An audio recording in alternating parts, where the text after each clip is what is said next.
So week 15 fantasy football waiver wire show. We're going to talk about players to pick up for your fantasy playoff matchups coming up. We assume that most playoff matchups begin. Although I'm in one league that only has 4 playoff teams, so we begin our playoffs in week 16. So not for everyone, but still, we have some things to discuss here, including actually a game that didn't happen last night. Nothing happened with the Eagles, so we'll ignore that for a second. But anyway, and we'll do a fantasy playoff best ball draft. Those are a lot of fun. Maybe do 2 of them. So please hit like, subscribe, comment below, share this video, visit the link in the description for the merch store. I'm wearing our March is Agreed Month t-shirts. So you can get that as well as everything else at the merch store. 20% off sale right now. You can change the colors of the shirts. You can get a long sleeve, you can get hoodie, women's tank top, infant onesie. You can get our famous apron, our mugs. We have a baseball cap. Again, 20% off. You can go to Amazon, buy my books. The most recent one is Jerks of the College Years, where I made fun of people. Perfect 5 out of 5 rating. So one of the best books of all time, I'm sure. You can get A Safety and a Field Goal, which is my first book, which is a top 5 topic book about the NFL. Please consider super chats and super stickers. That's the best way to support the show. Kevin Kovac once again helped us out big time last week. Past 3 weeks, he's been a monster. Anthony Jackson also gave us some super chats as well. The week before, Slew and John Sanders helped us out. So guys, I'll say this many times. Thank you so much for your contributions. It means so much and really helps the show because YouTube ads really pay nothing. It's pretty pathetic. So, all right, we're joined by Kenny from thecapisfake.com. Kenny, how are you? And how's your week 14? And yeah, I assume all is well because again, there's no game on Monday night. Yeah, so a couple of things happened over the last couple of days. One, my kids were were sick over the weekend, and so that was terrible. So my pretty much my wife didn't leave the house for 4 consecutive days, and she was like Sunday afternoon, she was like ready to like strangle people. She's like, I need to get out of here.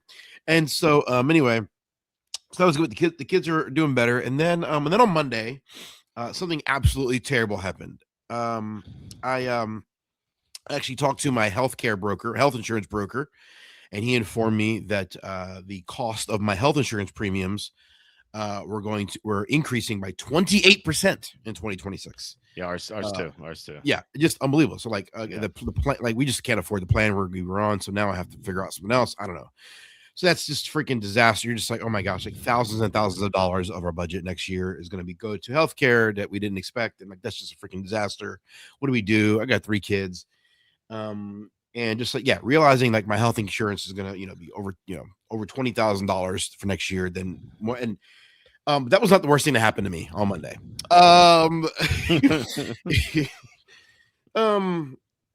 You alluded to a moment ago, Monday night not happening. I'm not going to be in denial. I'm not going to be in denial that that I have decided in my life to root for a team, to root for this entity that has this control over my mood. 24 hours later, I mean this in the kindest way possible. I feel like I want to murder. Sure, wear my Wrath Month shirt. Listen, I'm not going to murder. I just want to make it very clear. I'm not going to harm myself or anyone else. I'm not serious. I'm saying that if you heard tomorrow that that there had been an explosion near Orlando, Florida, you wouldn't be surprised. Just like full tilt, man. Like I can't even this is not exaggeration. I literally found out yesterday that my health insurance is going to be increased by 28%. And that's not the thing that angered me the most yesterday. Do you understand the world we're living in? The disaster that is the 2025 Philadelphia Eagles. Yeah. So anyway, so all that to say, yeah, thanks, Obama. Yeah, ours is skyrocketing too. It's awful. And like my wife's like, do we get to the worst plan possible? I'm like, I don't know. I don't know yet. It's ridiculous, especially with multiple kids. I mean, you have 3, I have 2. Like, and it's even worse for you. It sucks, dude. I like. Can we go back to what it was before? Like it wasn't great before, but like at least it was so much better than this. People complain about it in the past, and then some people celebrated the Obamacare stuff, and it's been absolutely a disaster. Please don't get the worst plan possible. I'm like on the second tier. Like there's the worst plan, and then there's me, like right above it. But terrible. but today I didn't think about it once today. It didn't cross my mind for an ounce of a second today of what a disaster our 2026 budget's going to be because of our health. All I could think about was 5 interceptions. All I could think about that for the first time in 47 years, a team went on the road, sacked the quarterback 7 times, and still lost the game. For the first time since 1979, a player had not 1 but 2 turnovers on the same freaking play. I can't. I'm going to bed. Have a good night, everyone. That's it. Like Kenny's done. It's 24 hours, dude. This. I listen. I can't. I don't know what to say, man. I'm done. Listen, I've been the biggest Jalen Hurts defender. Okay, and people want to complain about the Eagles. It's the offensive coordinator. It's the scheme. It's the offensive. It's the quarterback, guys. It's the quarterback. It's the quarterback. It's the quarterback. He's not seeing the field. He is playing like a sophomore in high school at a low-end high school program, and I'm literally I'm at a point where I'm going to go online today and buy my I Heart Tanner McKee shirt. Like, listen, I don't know if Tanner McKee is good. He probably is not. But I'm done. I'm at the point. Listen, I'm the guy that was defending Jalen Hurts more than anyone this spring. Like there are things that Jalen Hurts has done so well in his career. He's not doing any of those things well. And the bottom line is like the thing that we could still hang our hat on going into this game was, listen, at the end of the day, this guy still doesn't he's not reckless with the ball. At least he doesn't turn the ball over. He had 2 interceptions through 12 games. He had 4 interceptions last night and a fumble. Like he was just reckless. Also AJ Brown. When you guys knew when you were not getting the ball, AJ, when your numbers sucked, the team was winning. Let's go back to that. Let's go back to AJ pouting and reading on the sideline and not getting the ball and the Eagles winning. Can we go back to that? I'm done. We're done. Let's move on to something else. We need to get AJ Brown one of my books, and then maybe we'll be happy on the sideline because they're joke books. Like, well, at least the last one is.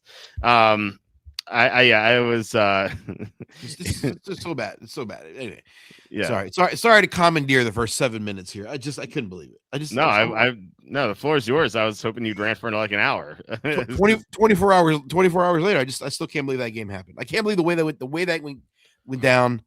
I can't believe it. I still can't believe it. Yeah, imagine if you bet the Eagles. I did not. I stayed away from that one. I ddid get tilted in that game though because I bet Chargers under 19.5 points, and it looked great the whole time, and then went to overtime. And of course, I couldn't believe the Eagles gave the Chargers the ball first. Their defense was just on the field for several minutes. They allowed that touchdown field goal drive, and then they're like, okay, we won the coin toss. Let's put the defense back out there again. and I was like, okay, like defense is exhausted, and like the Chargers right away got to field goal range to kick the field goal. And then the Eagles drive down. They're in field goal range. I'm thinking the whole time, okay, the Eagles are going to kick a field goal, and now they're going to be 3 minutes left, and the Eagles are going to not have the ball at the end, even though they won the coin toss. It's going to be the third drive, which is one of the many reasons you don't defer in overtime. You have to take the ball for many reasons. That is one of them, because if there are 3 possessions, you only get 1. So that was completely stupid. And it didn't matter because Hurts threw that interception. That was awful. I wasn't as bothered by that. I get the strat. The Eagles defense have been playing great and effectively stopped them. Held them to a field goal. While that I don't think that was the wisest choice, that's still not the bottom. Like that's not the the end of the day. Like the Eagles have a chance to win the game, and they had a chance to win the game at the end of the regulation too. I mean, they're just that's Jalen Hurts is the bottom line. Like I guess I can't focus my anger on anything else right now. It's just It's Jalen Hurts, because when you're the quarterback, you get a lot of the credit. When you're not the court, when you're the quarterback, you get a lot of the blame. Like it's like the bottom line is this: if we want to talk about Jalen, Super Bowl MVP, doing this, that, like you want to be the $50 million a year guy. At the end of the day, games like this is why you make $50 million a year, and that's the bottom line. Yeah. So I have nothing If else you're to say. I yield my time to the man from Mr. For the gentleman from Mr. Pennsylvania. well, you're from Pennsylvania, so if you're Sirianni, would you actually go to McKee? Because you said you're going to buy that shirt. What would you do if you're Sirianni right now? Man, you have to consider it at this point. He's probably like, he probably like I don't know. I think most people just say you go down with the ship, and you go I don't know, man. This team like if you make a move to if you make a move to McKee like that creates a absolute total disaster, right? Like it just like the locker room, the like the off season, like the speculate, like that opens a can of worms that I recognize like the Eagles may not want to deal with at this stage. So they may want to be like, listen, we're just gonna ride and die what hurts, and if he sucks, then our season's over, and we they're still going to make the playoffs, but they'll go, they'll bow out in the first round, whatever. They'll host the playoff game probably because they're probably still going to win the division. And they'll host the playoff game and get smoked. Right? Like, if they're the third seed or the fourth seed, if they're the fourth seed and Seattle comes to town, like, do I think they could score more than 3 points against the Seattle defense right now? No, not a chance. Like, so. Could they turn it around? Of course they could turn it around. Like, that's like they could turn it around. But like you have to just believe what they are. Like I'm with my eyeballs, what I've seen over the last 5 games is Jalen Hurts play some of the worst football of his career. And when I just watched the night ago, it was the worst game of his career. So it would not surprise me if Tanner McKee is the guy.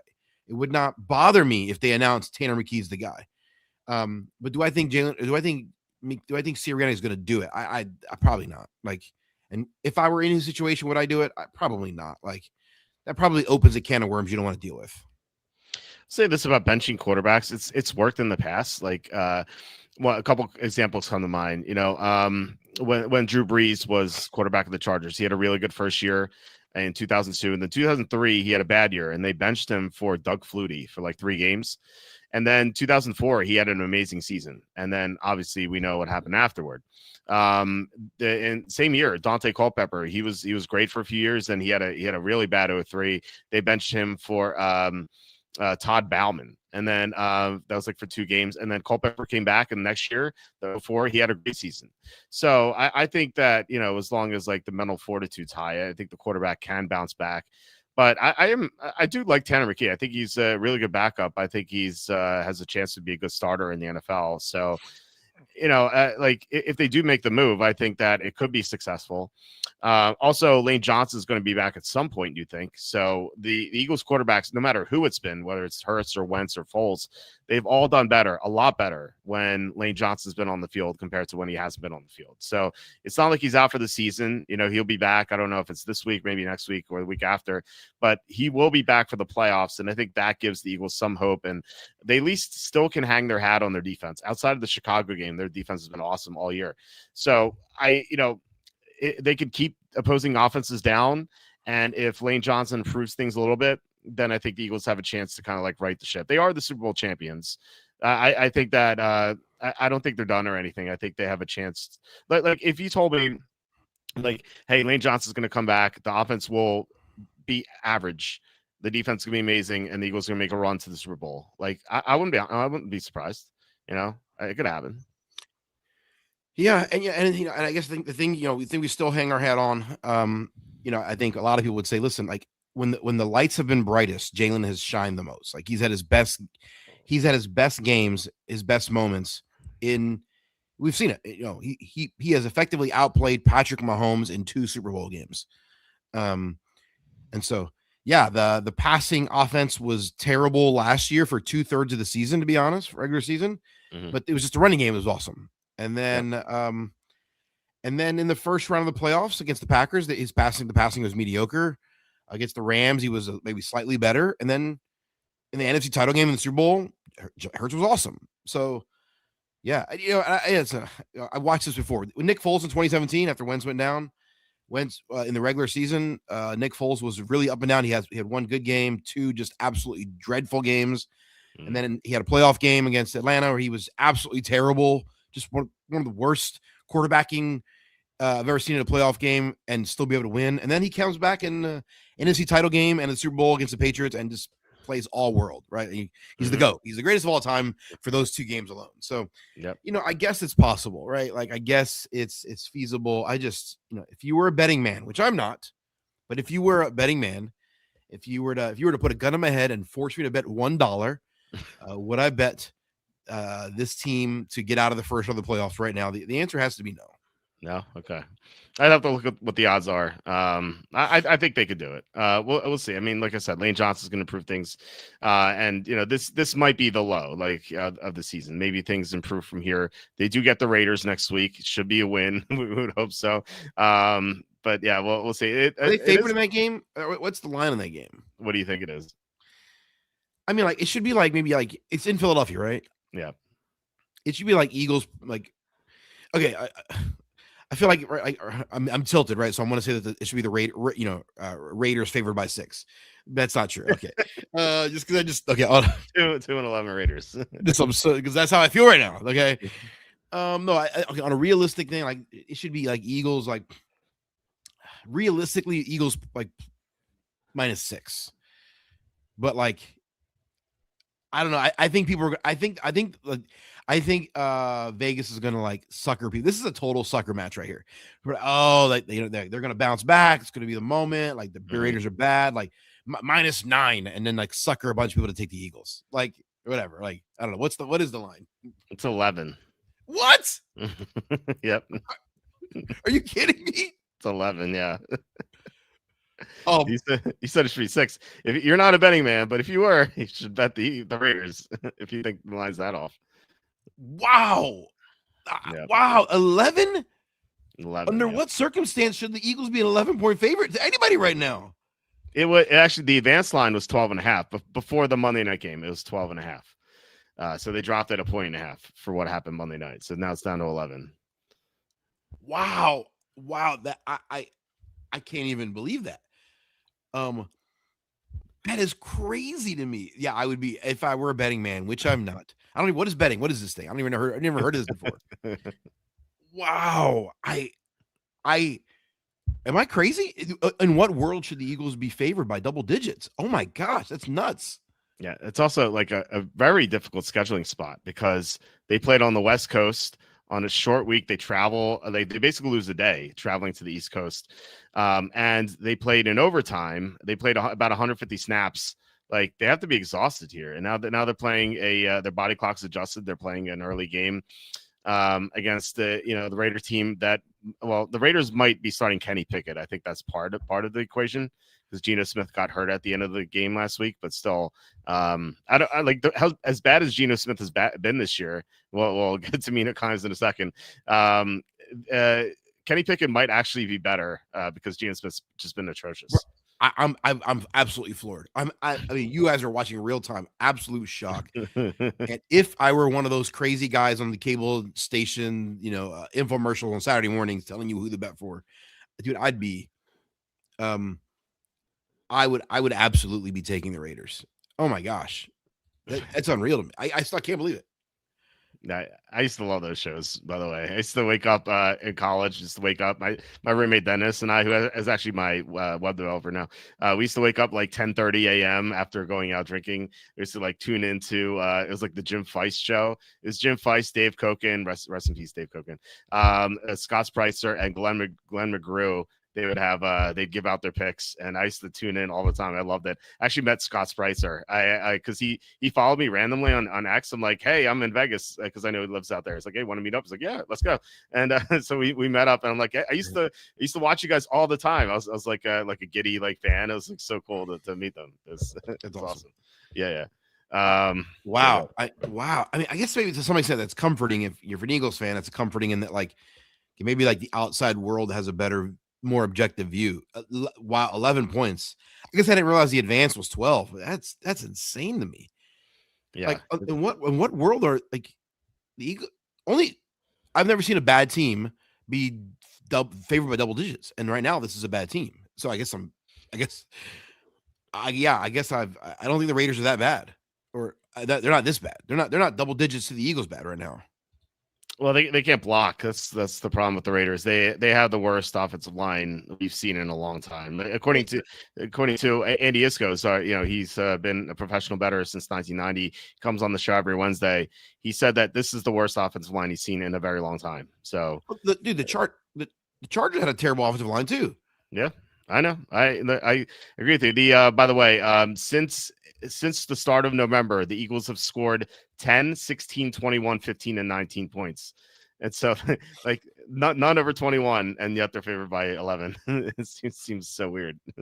It's so tough to bet the Raiders, though. They are atrocious. They've been awful. Like, if you were a Raider fan, you'd be like, oh man, I wish I was in the position the Eagles are in. They just have no hope. They have no hope. Yeah, I do have to remember, like, I do have to pause and remember, like, I have watched my team go to the Super Bowl 4 times in my life. I've watched them win it twice in my life. Once I watched them with you. I was not totally sober, and watched them win it with you, not sitting alongside you. And listen, I do remember that. Just with Jalen Hurts at quarterback, I've watched this team win 75% of their games and go to 2 Super Bowls and win one. Like, I do have to remember that. Like, I've got a lot of friends who are fans of other teams, with the exception of the Patriots and the Chiefs. Like, this is like the last decade, the Eagles have been the third best team overall of the last decade, right? So I guess I guess I have to take it, I have to take it in context, right? I guess if you're a Vikings fan, I got a lot of friends who are Vikings fans. I lived there for 6 years. I got a lot of Viking friends that are like, we do anything to trade places with you right now. We'd love to take this. I'm just like, well, okay, you might be right. So anyway, give me another day or two before I calm down. Maybe by Thursday I'll be rational again. Maybe by Thursday I'll be thinking about my health insurance again. It's slightly more important, but maybe not today. Was there any fantasy relevant stuff that you wanted to discuss before we head elsewhere? There's some comments I want to get to in the comment section. Fantasy perspective, like, the thing is, like, the Eagles have the Raiders and then the Redskins twice, and you're just like, they do have the Bills in there too. Mm-hmm. The Bills have been very inconsistent, though. The Redskins have been bad. The Raiders have been worse. So, like, from a fantasy perspective, like, as much as, like, you want to stinking like, not want to, like, you still have to ride with Hurts, right? Like, if he's your quarterback, the Eagles running game actually looked really good in the first half. And then they only had 5 carries. They only gave Saquon 5 carries in the second half. Just like, but like, it's like, like, you have to ride with him. Like, it's like AJ Brown's getting the ball. Like, Dallas got, like, if you own the Eagles offensive players, like, as tilting as it is to watch them play, you have to kind of ride with them. It feels like it's unlikely you have better options. So yeah, it's frustrating. In our league, I'm the third seed going into the playoffs. I think you're the second seed. Yep. In order to get the second seed, I needed Devontae Smith going in the Monday night. I need Devontae Smith to outscore Marion Hampton by 5 points. That obviously didn't happen. So I'm the third seed and you're the second seed. So well done. So I'll be playing this week. I'm actually the third seed in 2 leagues. I'm in the 1 seed in 1 league, and I missed the playoffs in another league. Yeah. So what a bummer. Yeah. So no. And then on the fantasy perspective, on the other side, like, I think the Chargers offense is such that, like, this offensive line is terrible, and I don't think you can start any of those guys.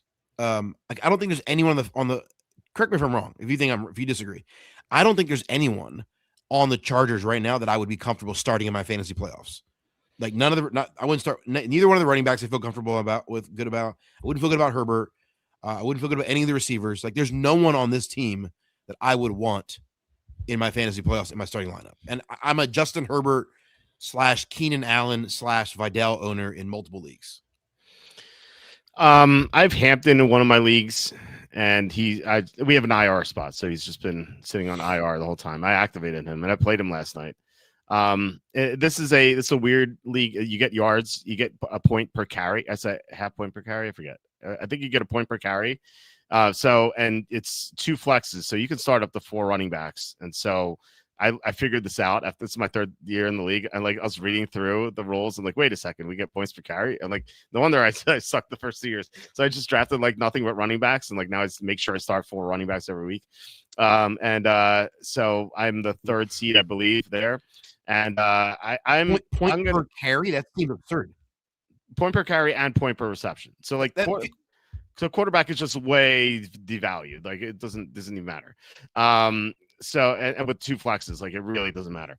I have Jane Daniels my quarterback and Brock Purdy. No, I want to start 4 running backs. So like Hampton is like my 4th running back at this point. Like I have Achane, I have Bijan, and I have someone else. I can't remember who my 3rd running back is, but so Hampton's my 4th running back. So I assume he's going to get more of a workload like going forward.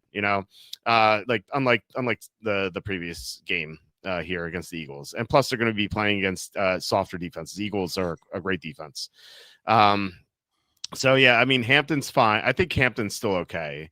And if PPR league, McConkey is okay too. Like he had a really tough match against DeJean last night. So he's going to be better, but like I'm not like overly confident on these guys though, and like you don't have to start these guys.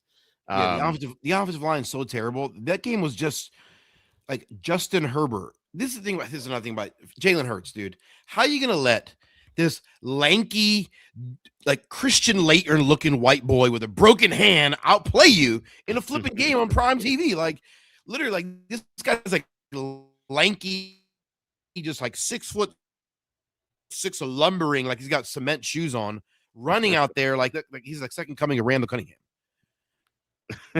Yeah, we bet his over rushing yards. We bet his over rushing yards during the game, and I'm so upset that I didn't ladder it, because like it was 32.5 at halftime, and I bet over, and I was like, I thought about it, it's like let's do 40 plus, 50 plus, maybe 60 plus, and I decided not to. It's a little chicken. Maybe I needed Evan to help me, but Evan does coaching on Monday night, so I don't know if he's watching the game live. Yeah, but anyway, here's the playoff bracket. If you win, we play each other in the semifinals. So I think that would be the real championship, because I believe we're still the 2 highest scoring teams. I want to make sure that's true. Yeah, you are. Okay, you're actually the top 3 highest scorers have been on this channel. There's me, there's you, and then there's Armac here, who joined the league. So that's pretty cool to see. Armac didn't make the playoffs. He's tied for 2nd in scoring. He didn't make the playoffs. That's crazy. He was 5-9. He was tied for 2nd scoring. He had a few of those boom weeks. He had a few weeks where like, huge scoring weeks, and then a bunch of weeks maybe it wasn't. So it's kind of as ends up happening. Yeah. I mean, well, look at points allowed. He needs to work on his defense here. 1625. Yeah, not great. No one over 1600. That's pretty crazy. So, looking forward to the playoffs. Should be fun. I don't think we never faced each other deep into the playoffs. We did play each other like in the first round of the playoffs once, and like I had a really weak team that like limped into the playoffs, and you just squashed me. But we never had like a playoff meeting where like we were both like legitimate championship possibilities. So that I think that could be the real championship. So JD Vance's fanboys up against WalterFootball.com. That's right. I got to make it out of the first. I got to make it out of the first round though. Yeah. Well, you're facing a sub 500 team. There are two 6 and 7 teams made the playoffs, which is unusual to see, because there's like a big gap. There's like I was 9-4-1. You were 9-4-1. Our commissioner was 10-3-1, and this guy was 9-5. And then no one else was over 500. Everyone else is like sub 500s, because kind of like there's no parity here. Like it was just like 4 powerhouse teams, and then the other teams like kind of sucked. Although our max team, given the points, I don't think you can say it's suck. He just got unlucky. All right, we have comments to read through, and then we'll get to the rest of the games, and we'll do our playoff best ball draft. So, would you drop Charbonnet for Quorum? I mean, why not both? Like I would love to have both on my roster. I don't know if there's someone else you can drop in favor of Quorum. But like Charbonnet Quorum seem pretty even. I'd give the edge to Charbonnet. He's been more involved for longer, but Quorum seems to be getting like 50% of the carries now. But I would still rather have Charbonnet. What do you think about this?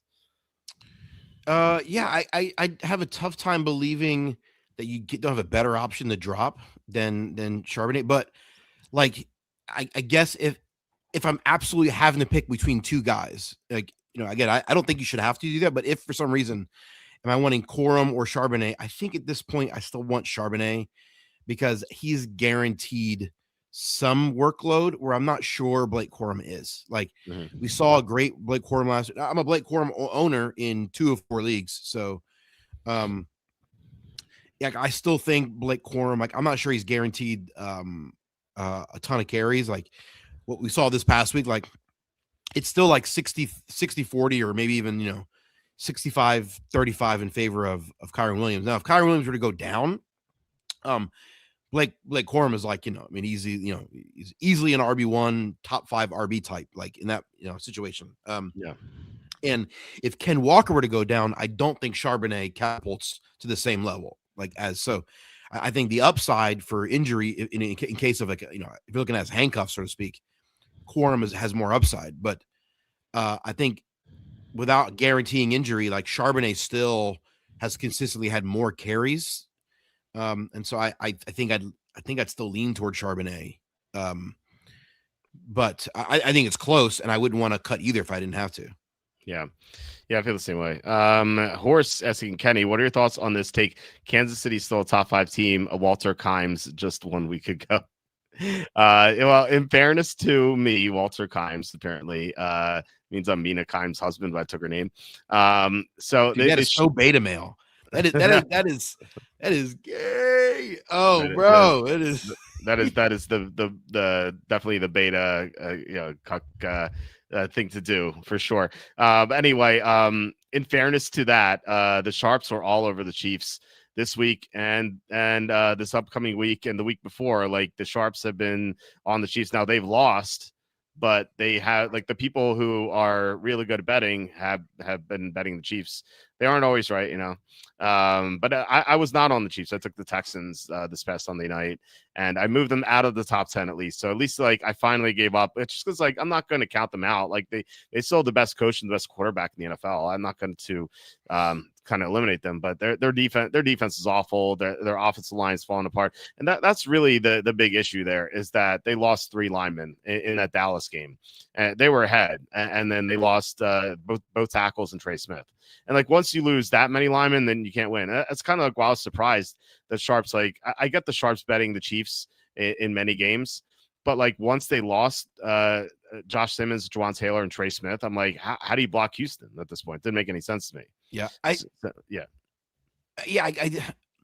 but we have seen in the Andy Reid era the Chiefs with bad offensive linemen still win games. Like, I remember they went to the Super Bowl and they played Tampa in the Super Bowl. Like, they made it all to the Super Bowl, and they were even favored in the Super Bowl, like with a really, really poor offensive line. And so, so while you're right, that's certainly hard to do. But I think there's enough of a track record of this team overcoming bad line play that people, I just assume they're going to continue to do it. People assume, like, oh, they've done it before, they'll do it again. Mm-hmm. I mean, their offensive line was really mediocre and inconsistent last year, and they still went to the Super Bowl. So I think I understand why people would say, yeah, their line is injured, but it'll be fine. Like, I get the sentiment there. I think if watching Mahomes play, he's also not playing great right now. So while the situation around him is not great, the defense not great, the line not great, and even the receivers are not great, and the running game is not great. Like there's not, like, if you take Mahomes off that squad, like they're 6 and 7 right now. Like, without Mahomes, they're a 2-win team. Like, that's like right now, like, they're that kind of team. So yeah, they're awful. So, but he's also not playing great. Like, he's being reckless with the football. He's not making good decisions. Now, of course, he just has all-world talent, so he can still overcome, a lot of that in a lot of situations. But, like, he's just, he's not playing great football right now. And so, I can't, like, you can't say, oh, well, Mahomes will just save them, like, nah, like, he's not playing great right now. And so, Listen, I think it's very possible that the Chiefs may miss the playoffs, which I just can't believe it. Yeah. I mean, there's a possibility that for the first time since whatever 2002, that both teams that went to the Super Bowl miss the playoffs next year. Now, I still think it's. I think in all likelihood, the Chiefs probably still sneak in as a wild card. The Eagles still barely get the division, but it's not crazy to say that these two teams miss the playoffs. And the Chiefs, by the way, just highlight for a second, they have the same record as those Miami Dolphins. So like let's just like put in perspective where they are right now. They have the same record as a team that we think is really, really bad. Yep. That's damning. It is. In those years where they went to the playoffs and went deep into the playoffs with those bad offensive lines, at least they had a great defense, like top 10 defense. This defense is 21st. Like they can't stop anything. They can't stop the pass. It's really bad all around. I mean, you're right. They don't do anything well. They're just a terrible team. According to John Thune, there's 90% fraud in Obamacare. That's it. I thought there would be more. I would bet there was at least 91%. Yeah, 99.9% at this point. It's terrible. So let's see what else we have. I have Purdy and Nix as my quarterbacks. Tyler Warren my tight ends. Should I drop Nix for Fannin? We'll talk about the Colts. Very troubling situation there. I don't think you should ever carry two quarterbacks. Or at least and if you do, it has to be like a sleeper at the beginning of the season. You could trade someone. Fannin looks fantastic, and Njoku got hurt last week. I don't know if he's gonna miss this game coming up, but I mean, Fannin looks really good. So I would consider it. The Browns play the Bears. The Bears, I think, are like mediocre against tight ends, so he could have a good game. What do you think? What should top 5 KW do? Yeah, unless you're in a situation where you have a unique roster situation or a unique roster construction, you don't want to carry two tight ends or two quarterbacks. And so yeah, do I drop Nix for Fannin? Like, yeah, probably. You're probably fine. Like, you probably don't need Nix. Yeah, I don't know. You're talking to the guy that care less about, like, literally in our league. Like, listen, I'm the guy I was going for the number 2 seed in our league, and I started in our we have 10 starters. Yeah, I started 4 guys that I picked off at the waiver wire this past week. So like nice, like guys I picked up off the waiver wire this past week. I started Justin Herbert. I started AJ Barner at tight end. I started Tesla in my third receiver spot, and I started Matt Prater, who I picked him up. So like I picked up 4 guys. Yeah, so I'm the kind of guy that picks up tight ends and quarterbacks. Like last week I started Caleb Williams off the waiver wire.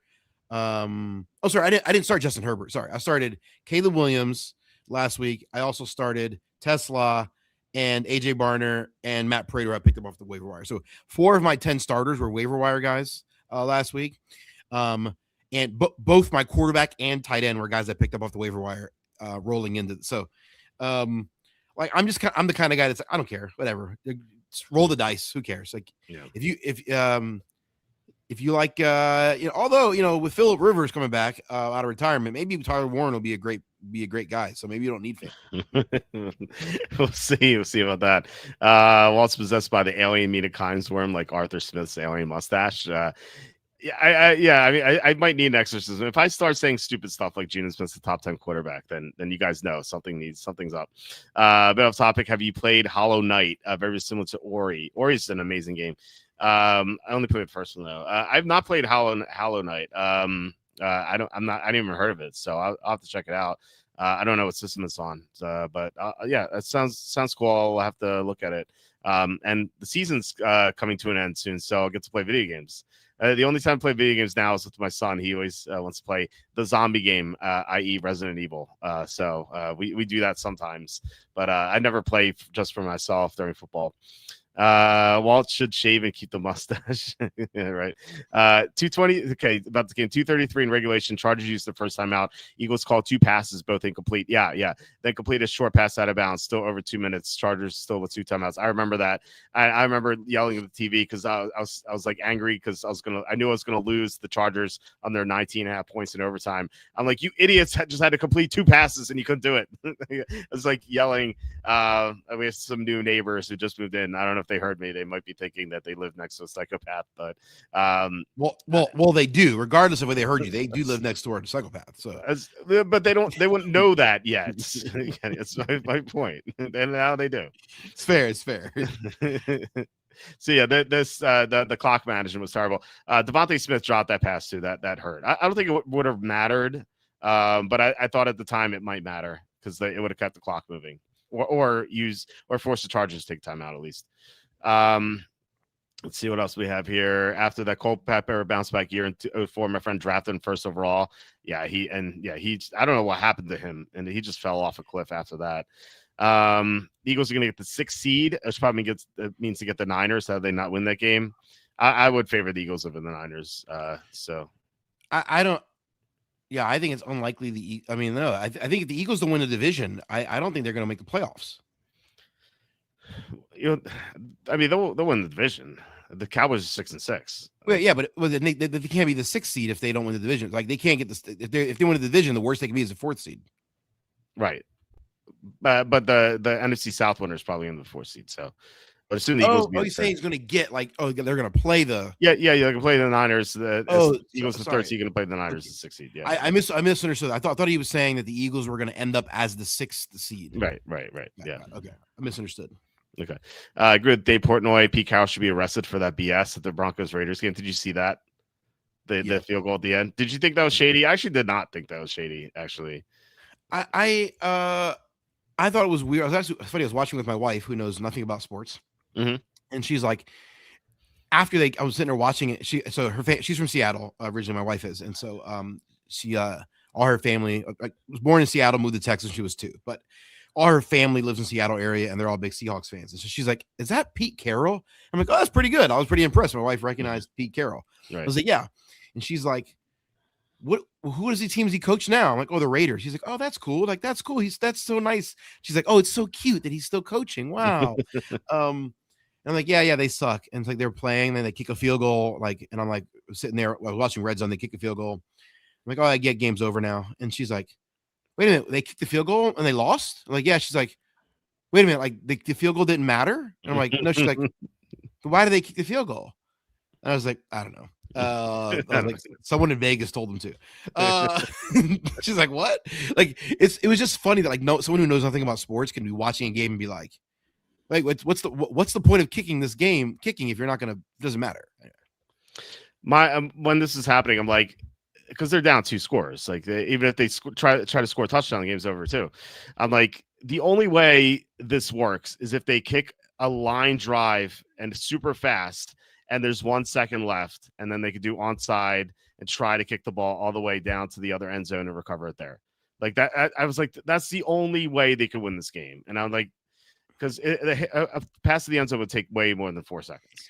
But they know that they're not going to win the game. They're not doing because they think they win the game. They're just like coaches. Like I've heard coaches say, or coaches talk about this over the years. Just like you play to the end, even if you know you're not going to win, because just like you, like just like the spirit of the game. Like you want to give, like it's a chance. It's almost practice. Like you're getting a chance to like get a couple extra plays in. You're always developing. Like you always want to give it your all. Like it's just like it's sort of this like moral thing that like you never give up no matter what kind of deal. Right.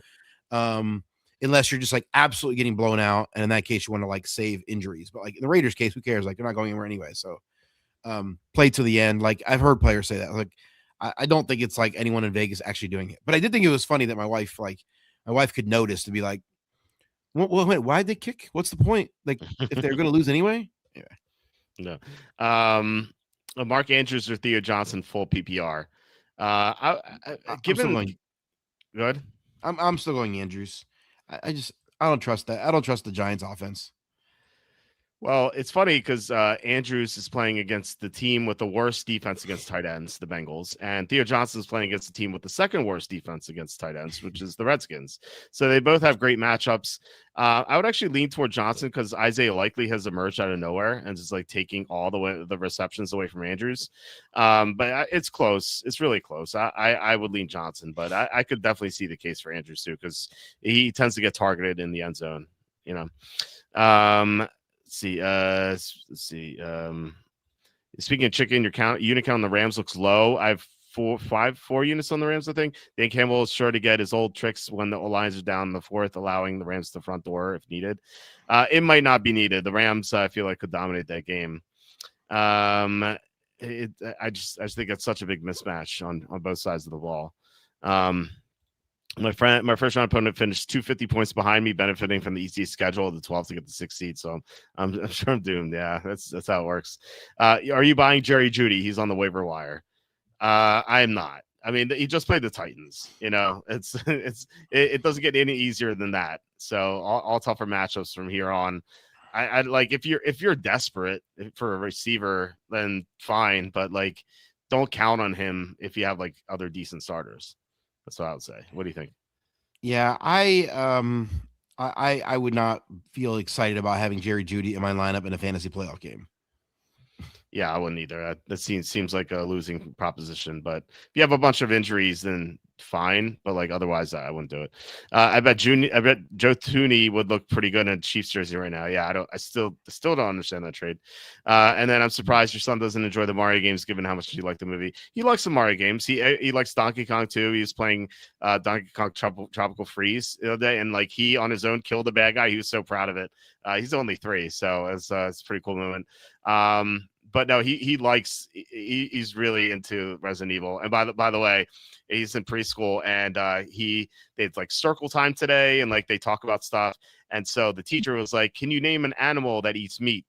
A carnivore. She's like, "Can he eat meat?" And my son goes, "Zombie." Solid. Yeah. So she was like, I guess that's true. By the way, yeah, that's true. My daughter who's 4, she's preschool. Mm-hmm. So sometimes we were running late a couple days ago. Last week we were running late and we were driving and I was like, "Oh, we're gonna be late." And we got to the school and like I thought my 4-year-old was going to stab me in the throat because she missed circle time because we were running late. And she was gonna miss it. She was gonna miss like 3 minutes of it. Okay, so like, and so we're getting in, we're running late, and she's like really angry. Dad, you're gonna make me miss circle time.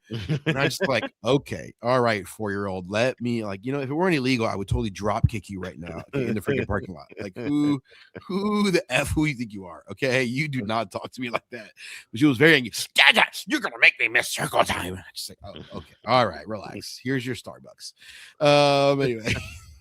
Yeah, we get that too. Sometimes my son's like, "I don't like you," or I think when he doesn't get what he wants, And my of course my daughter is she gets her her praline or creme brulee Starbucks because we're bougie like that. We give our 4-year-old Starbucks.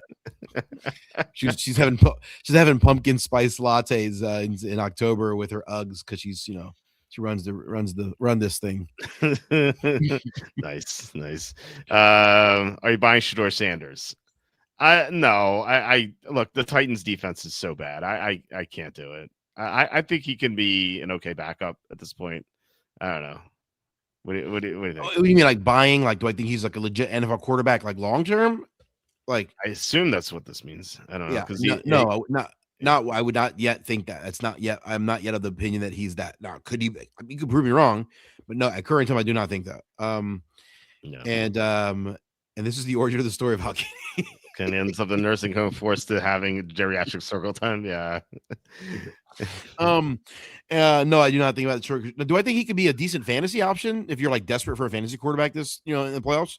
Mm-hmm. I think you could be. I mean, it's unlikely he's your best option, but crazier things have been proposed. Yeah.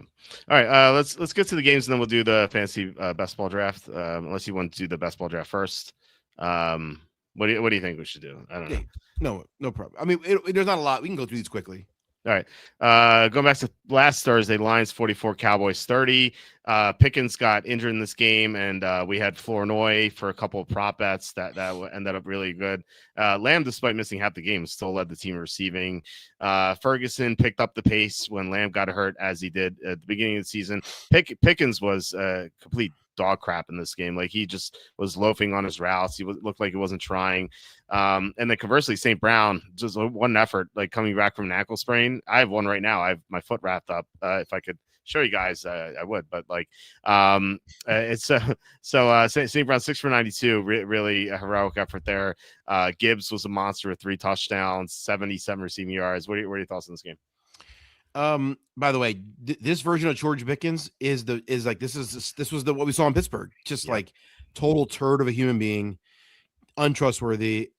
He's not been this all year, and this is the first time we saw Pittsburgh version of Pickens pop up. And so, yeah, hard to know. Like it's like if you own him, he's been awesome, so you want to start him. But like, gosh, man, that's that's nerve wracking if you have him in your fantasy lineup, right? Like, yeah, I don't think there's much to learn from this. Like, if you have Prescott and Devontae Williams, you're starting them. If you have CeeDee Lamb, you're starting him. If you have Jake Ferguson as your tight end, you're starting him. Like Jahmyr Gibbs is awesome. Like, you're starting him. David Montgomery, you're starting. Like, he's a quality flex. Amon-Ra St. Brown getting in the mix. I didn't realize he was playing in this game, so I picked up Tesla. I started Tesla in our league actually, and then like I guess I was like, it was Thursday, and I was like, doing stuff with my kids, and then when I turn on the TV, I'm like, what? St. Brown's playing. I didn't realize.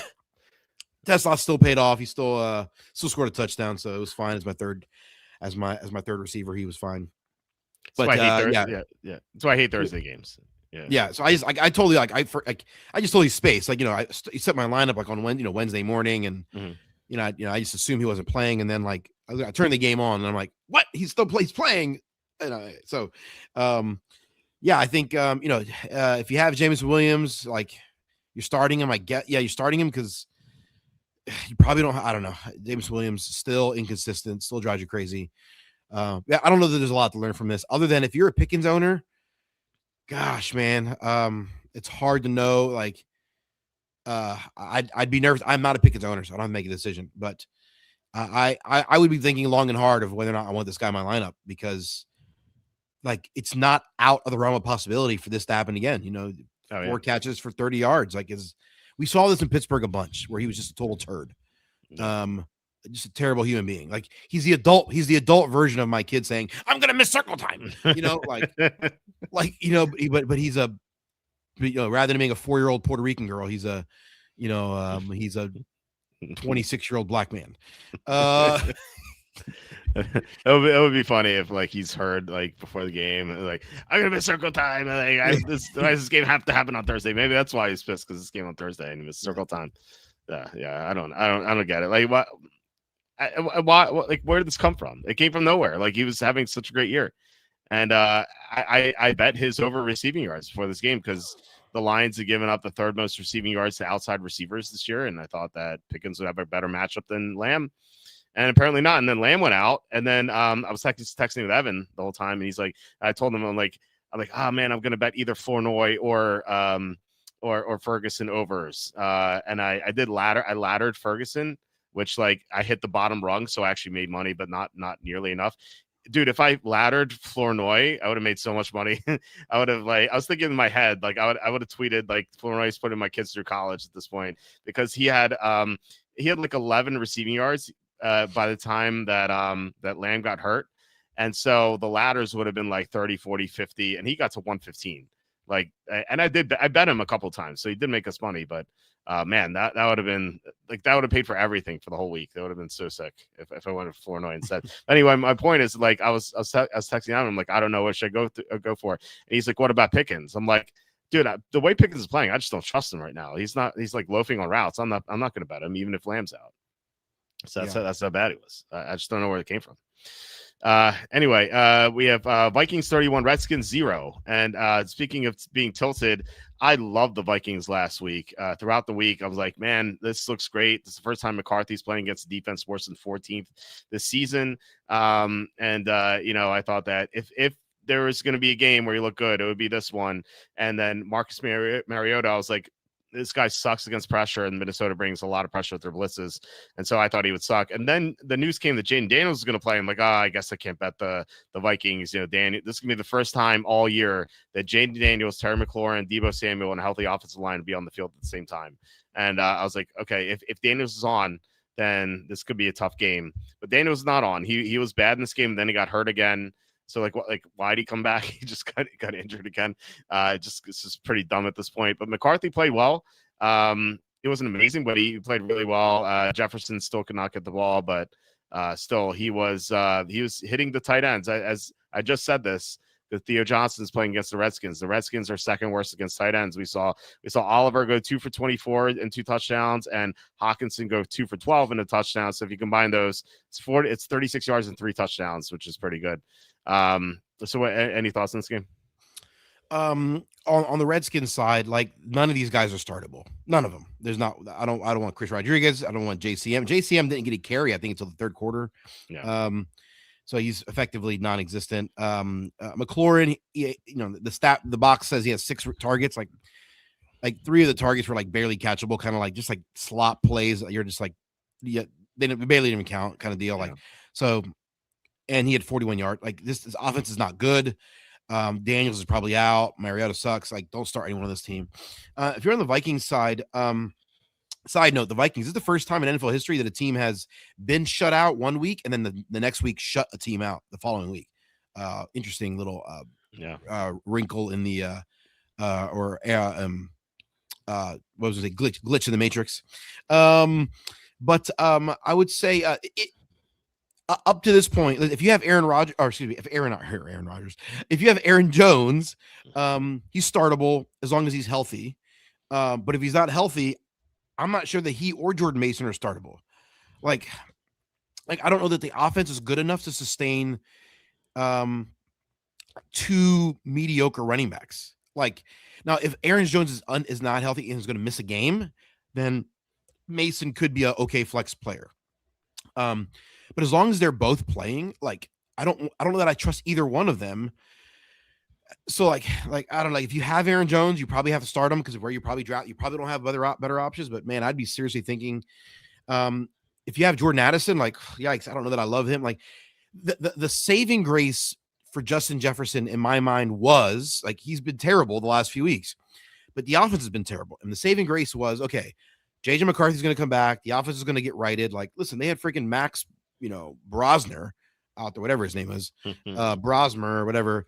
Like, I thought they had your sister playing out there. He looked like 40-year-old Jackie. Anyway, so like, listen, I just think to myself, like, I going into this game, and I only owned Justin Jefferson in one league, and that was the league I missed the playoffs because my whole team was terrible that week.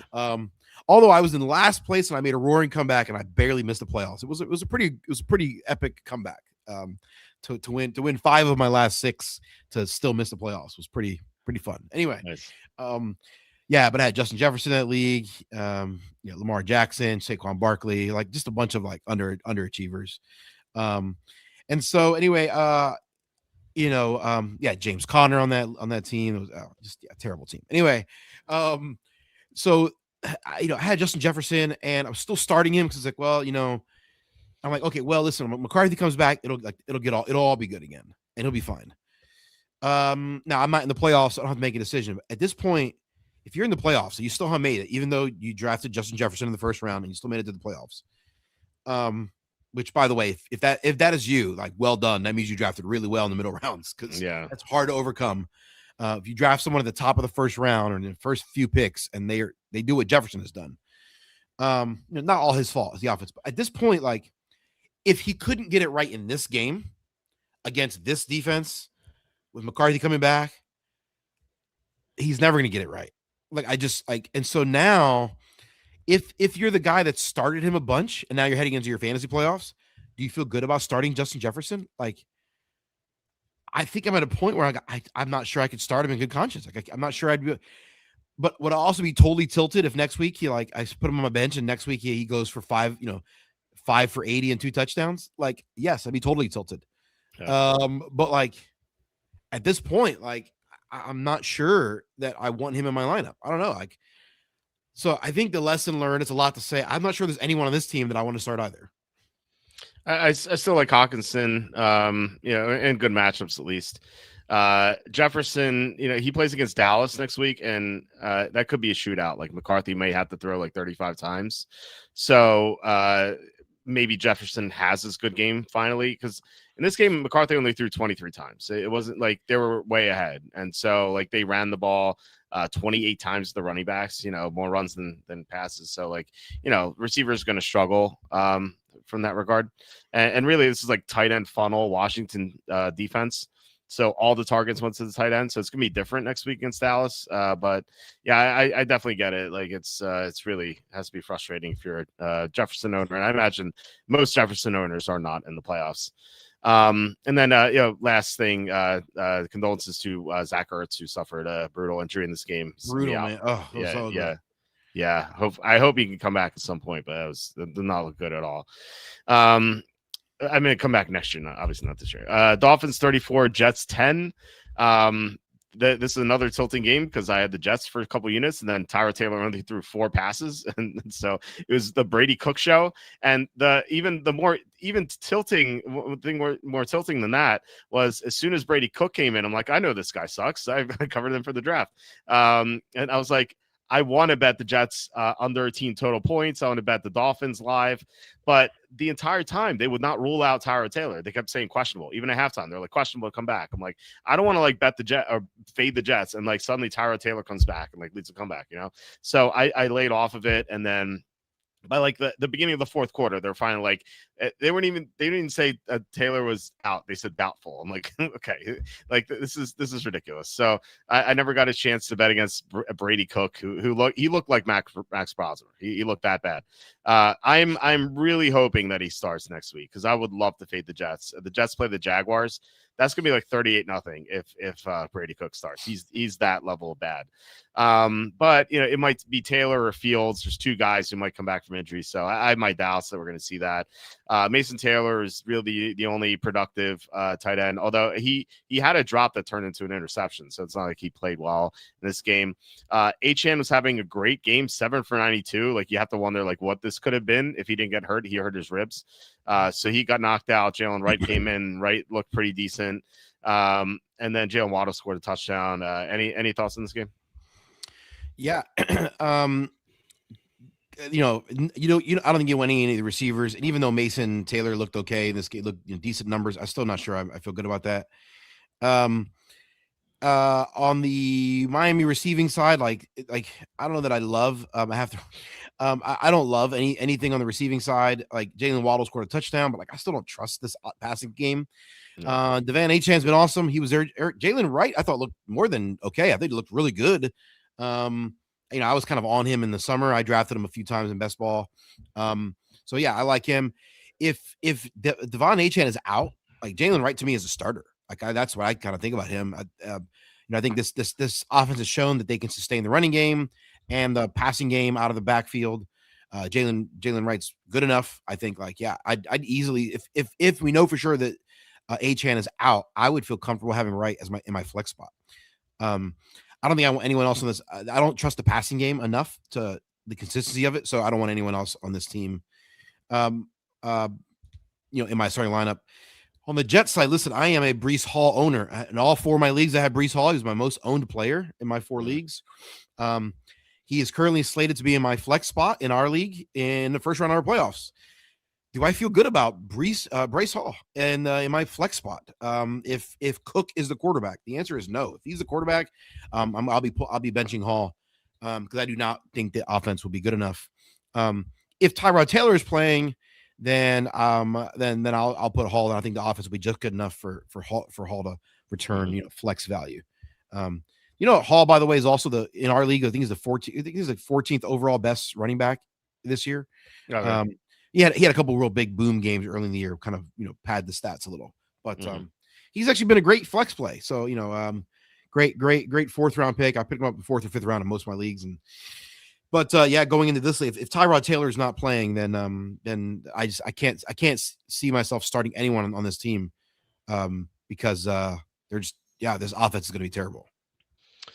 Yeah, that's definitely true. So we'll see what happens. They're both considered questionable right now, Fields and Taylor. I didn't bet the Jets. I completely ignored the Jets being a bad team above a win. Well, I did catch that, but the Dolphins were also a bad team come off a win. So I thought they kind of negated each other, So next game is Titans 31, Browns 29, the shootout in Cleveland. It's the most unexpected shootout. There were just some big plays in this game, like Tony Pollard hit 2 big runs. Shedeur Sanders led a comeback down 14. He scored 2 touchdowns, but missed 2-point conversions. He forgot to pitch the ball on one of the conversions. It's so weird. We talked about Fannin before. We talked about Judy already. Quinshon Judkins did nothing on the ground, but he did have a 58-yard screen pass there to kind of make Sanders' stats look better. I'm not. We talk about Sanders too. I'm not like sold on this at all. But at least he showed that he could be a decent fantasy play. He plays Chicago this week. Yeah. Maybe he gets some garbage time against Chicago, kind of like he did here. So what are your thoughts on this game? I'm not sold that Sanders is good. This is terrible. I mean, he played good enough. Like they're going to make him a starter. I think that's great. Mm-hmm. Hey, that's good on you. But I think this team, I think this team sucks. Fannin is great. He's a great player, and he's worthy of being in your starting lineup. I'm not sure there's anyone else I want in my starting lineup right now. If you have Junkins, like I had him in one league in the league I missed the playoffs, I had him in. So he was in my flex spot multiple times throughout the season. I think you probably, you could probably trust him as a flex player if you have no other great options, but I don't think I love anyone in my lineup here. And I'm not sure that Shedeur Sanders is actually that good. But I don't know. We'll see. And then on the Tennessee side, like they suck. I don't want like Tony Pollard. If you had Tony Pollard in your lineup, like well done. Yeah. You're getting nothing else. Like none of these other guys are worthy of being in the starting lineup. Like just ignore this team. I think I have Tony Pollard in a couple best ball leagues, but I'm pretty sure I suck in all of those leagues. So I don't know that it matters. Well, the playoffs do start for best ball at least, so we'll see. I had so many third place finishes in best ball. I did have quite a few teams advanced, but like I was looking at my, you can sort by place. I'm like, there's like 4 pages worth of threes. I'm like, come on, man. Like, and I was like looking at some of those teams, and like one of them I missed by 4 points, and my tight ends were Tucker Kraft, Tyler Higbee, and like one other guy. I can't remember who it was. It might have been like Hunter Henry for week 14. And so all of them were off. And I was like, if I just gotten 4 points from Kraft or even Higbee, I would have made I would have gotten the second seed there. So I was like, I was pretty tilted. I had Tucker Kraft in so many leagues, and he got hurt. So that's part of the whole ordeal. Anyway, we have Steelers 27, Ravens 22. Lamar Jackson, another horrible game. He looked awful. Derrick Henry looked a little washed up too. Like it's this whole offense sucks except for Zay Flowers. Likely played well, but everyone else just terrible. Mark Andrews dropped the pass on like 3rd or 4th down. Likely got robbed of a touchdown too. Like he caught the ball. He took 3 steps, and they said he only took 2. I was like, he took 3 clearly. And then they said that it was a complete. So I don't understand what's happening. How are we still dealing with this? Sorry to cut you off. Like, how are we still dealing with this nonsense that we don't know what a catch is? The NFL, man, this is just, it's so bad. It's so dumb. So dumb. Anyway, the Steelers, Aaron Rodgers looked like MVP form back in like 2014 or whatever year you want to pick. I don't understand where that came from. Like he couldn't complete a pass over the line of scrimmage until the 3rd quarter last week, and now he's like airing bombs out to Metcalf left and right. Metcalf looked great suddenly. Like he's healthy. Steelers, everyone's calling for Tomlin's job, even though he's never had a losing season. And now Steelers look like they are in the driver's seat to win the division. So what are your thoughts on this game? Yeah, I guess Pittsburgh's going to win the division, and they're going to go to the playoffs and maybe even win a game. I mean, who knows? Aaron Rodgers did look good. I wouldn't be starting him in my lineup. DK Metcalf was great. He's a starter. Jalen Warren did not have a good game. I think he's still worthy of being a starter. I mean, he scored a touchdown on the long pass, so like that saved you. He's probably still worthy of a flex spot. I don't think there's anyone else on this team you want. On the Baltimore side, Lamar Jackson. Actually, I'm in the playoffs in 3 leagues. I actually have him. I had Lamar Jackson in 2 leagues of mine. One league I missed the playoffs, and then in my other league, it's a 2 quarterback league, so I have him in that. He's my number 1 quarterback there, and just it sucks. So I had Zay Flowers in that league as well. Zay Flowers went off, so Zay Flowers worthy of being started. Zay likely worthy of being started. We talked about Mark Andrews earlier. Probably still worthy of being started, but you got to think long and hard when you love that idea. Derrick Henry, you still got to start him. If you own him, you're probably still starting him. Lamar Jackson has been terrible. I guess my question is at what point do you bench Lamar Jackson? I guess maybe we should have already reached that point. I think the psychology of drafting the quarterback early, this is another one of the reasons why I hate drafting quarterbacks early, because I just have this sunk costs fallacy that I struggle with. I drafted Jackson, because he fell to me, whatever, in a 2 quarterback league. I'm glad to draft him early, because you have to draft at least 1 quarterback early in that format. But in the other league where in 1 quarterback league with those 14 teams, and he fell to me, I'm like, well, it's 14 teams, it's worthy of drafting a quarterback, in this league, because the waiver wire is going to be a little more empty. So I draft him in the in the early 4th round, and I'm just I regret it, because I feel obligated to start him every week. I would have been better off just there's every week on the waiver wire there was someone I could have picked up that would have been better than Lamar Jackson. Just here's reason number 92 why not to draft a quarterback early in your fantasy draft. Why do I not listen to myself? Anyway, hello McFly. Anyway, I guess the question is if you have Lamar Jackson, I guess you have to start him, but do you just risk benching him? I don't know, man. Just fantasy playoffs this, it's winner go home, right? What do you do? Well, he plays Cincinnati this week, so it doesn't get any easier than that. Although Cincinnati's defense recently has not been that bad. They held down Drake May. They held down Lamar Jackson on Thanksgiving night. Now, they did allow 39, quote unquote, 39 points to the Bills, but 7 of that was a pick 6, and another 7 came off of a tipped interception. So really, they only allowed 25 to the Bills, which is kind of impressive. So I don't know what's going on with Cincinnati's defense. They, like I said, they play better. So it depends who else you have. If you draft the Lamar Jackson early, there's a good chance you didn't draft another quarterback. So you'd have to pick someone up on the waiver wire, and who would be available at that point that you want to start over Jackson. He's not healthy. He can't run. And when he can't run, he's not that good of a quarterback. And so if I were in the playoffs and I had Jackson, I would just be hoping that this is the week he finally recovers from the injury. So I don't know. It depends on the circumstance, but I imagine that you're starting him, and it's that not reason number 92, as you said. I'd love to hear all the other 91 reasons, by the way. Yeah, that'll be a whole episode. Be a whole, but you should publish on the website. 92 reasons not to draft the quarterback early. I'd love to reason number 1, there's always a better option on the waiver wire. Reason number 2, it's gay. Reason number 3, it's liberal. Reason number 4, same thing though. It's soft. Reason number 5, same thing. These are all the same. Like that meme. They're all the same. It's like the Spider-Man meme. Anyway, all right. Seahawks 37, Falcons 9. This was 6-6 at halftime. And then what happened in the second half? It was Rashid Shaheed opening kickoff return. Then the Falcons drove down the field. Bijan Robinson fumbled. Then Seahawks scored a touchdown after that. And then Kirk Cousins had a weird interception. Seahawks scored another touchdown after that. It's just like the dam broke, and the Falcons is we're just holding on.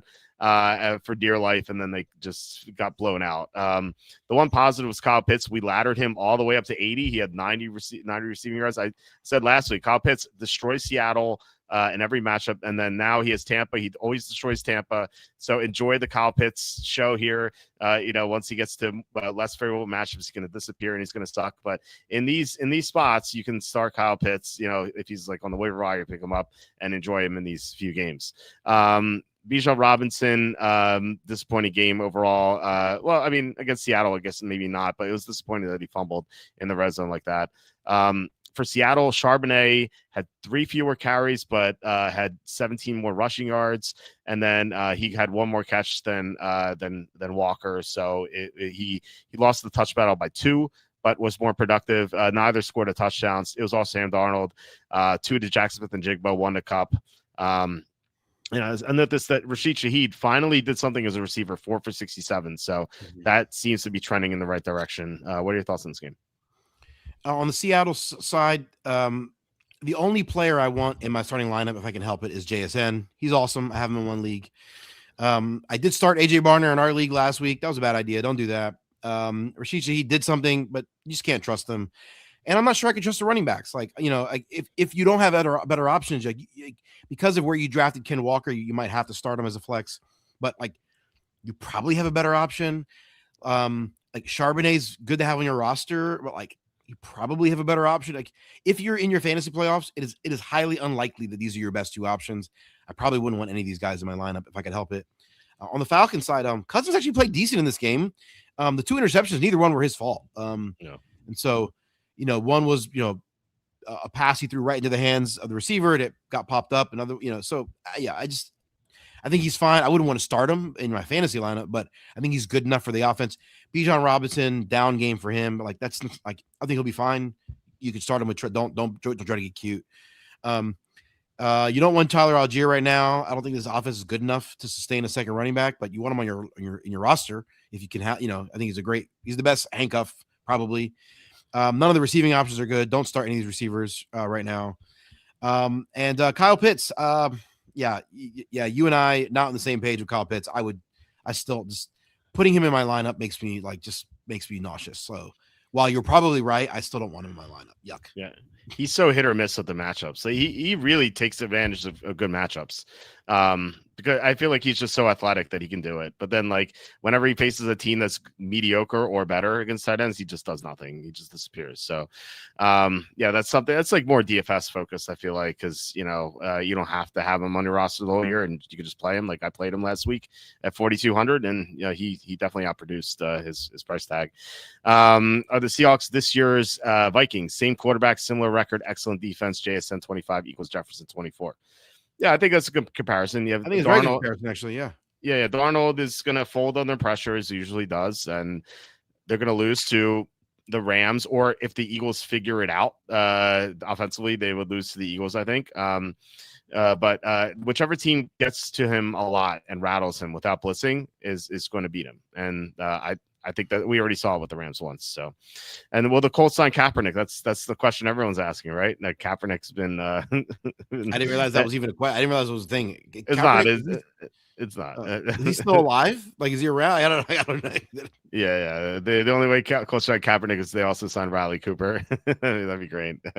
You gotta have the two. Yang. Exactly. Flex spots have 2 available. Would you start Harvey Hendy or Woody Marks?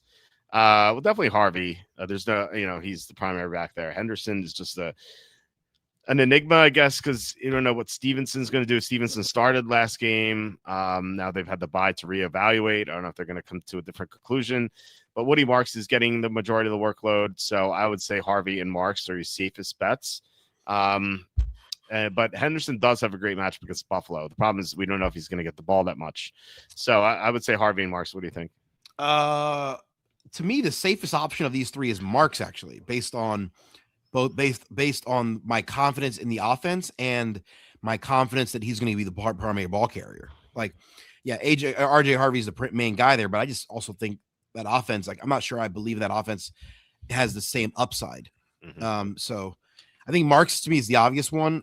between Henderson and Harvey, I think Harvey probably has a safer floor because Henderson like could get no carry or very few carries, but Henderson has the higher boom, has the higher upside. So I think it would depend on, if it were me, I would definitely go in Woody Marks.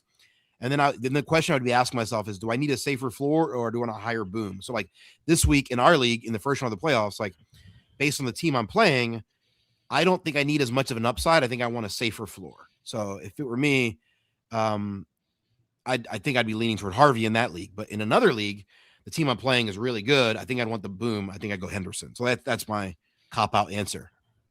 I like the upside with Henderson for sure. I think you're right on point with that one.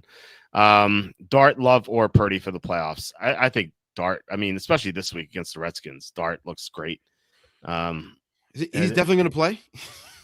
I mean, he played last time and he didn't get hurt, so you know he could always get knocked out. But this guy going to survive a game. That's this guy's got to learn how to play the position. Like he can't. Again, listen. There would be very few things that would make me more joy-filled than the Giants sucking. Okay, for the next decade. but for this guy's sake, he's got to learn. Someone's got to beg, dude. You can't play the football this way. This is not. You're going to get yourself killed. No. Yeah, probably Dart. But who do the Packers play? What's their schedule? The Packers play the Broncos this week, and then the Bears. I mean, I'd want them against the Bears. I wouldn't want them against the Broncos. I think it's close. Purdy plays the Titans. Oh, well. That's a good matchup, but then Dart plays against an even worse defense to Washington. I don't know, man. I might lean toward Purdy against the Titans this week. You know, I don't know. I think I would lean toward Purdy. If you have to pick up one guy for the whole playoff run, that's different than if you're just picking up one guy for 1 week. Mm-hmm. Yeah, I think I'd want Purdy against the Titans, man. We just saw what that happened. We saw what happened there. Yeah, I mean, I can't argue that. Where's this for the start? Dart, Purdy maybe too far ahead to throw, but you know, if he gets that far ahead, it could be because he throws 3 touchdowns. You know. So anyway, all right, let's get to the next game. Jaguars 36, Colts 19. All right, here we go. Daniel Jones, fortunately tore his Achilles, and have to believe is because of the other leg injury. Because you know, if you're playing on a fractured leg, you're gonna favor the other one more, and that's gonna put more stress on it. We see it all the time. Like when running backs and receivers come back from ACLs, they injure something else because they're overcompensating for it, and I think that's probably what happened here. Just a non-contact Achilles. So yeah, it's a shame for Daniel Jones. The season's over, and I mean, who knows if he can come back for week 1 at this point. And we've seen quarterbacks with coming off torn Achilles really struggle. So I wouldn't count on him doing well next year. And then Riley Leonard steps in, and I thought he did okay. You know, he wasn't horrible, but wasn't great. He completed some passes. He moved the chains quite a bit. He did have some bad throws, but now Riley Leonard's out. He's out for a few weeks with a knee ligament tear. So it's going to be Phillip Rivers at 44. He hasn't played in 5 years. And he has. I couldn't believe when I saw it. I'm like, this is April Fool's Day. I know. And now he has to go against the number 1 defense in the NFL in Seattle. All right. Well, good luck. Good luck, Phillip Rivers. Just something out there to the Wolves. It's just brutal. Have to feel for Taylor. Like the Seahawks are going to stack the box, and Taylor's not going to do anything against them. Pierce is having a great second half of the season, and now you can't expect much from him. Pittman, not much from him. Warren could have a decent game here and there, but I wouldn't count on it being consistent. But on the other side, Lawrence continued to play well. I said this last week. You know, he's the friend who will take him to the airport no matter what. He's Jacoby Myers has improved his receiving. Brian Thomas is actually the top guy in this game in terms of making big plays. He made some big plays there. Although Myers caught a touchdown. Tim Patrick actually had a decent game playing for Parker Washington. Travis Etienne had most of the workload. Tootin got hurt in this game, so he didn't play much. So yeah, I mean, impressive game for Jacksonville. I'm warming up to Jacksonville more and more each week. I've moved them to the top 10 of my power rankings, and Call me crazy. I'm considering making a bet on them to win the Super Bowl at this point. I think that their defense has improved. Their defense is now 11th.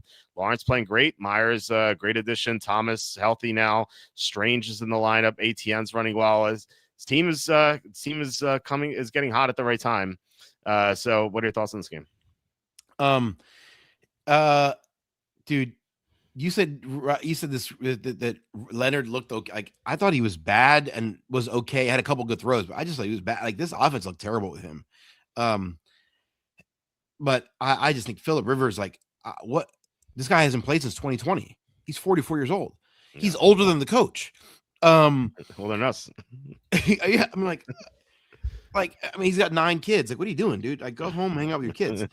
Like, and listen, I love the idea. I love that you have a big family. It's great, but like, what are you doing playing football at 44? You remember that movie? Necessary Roughness, with Scott Bakula.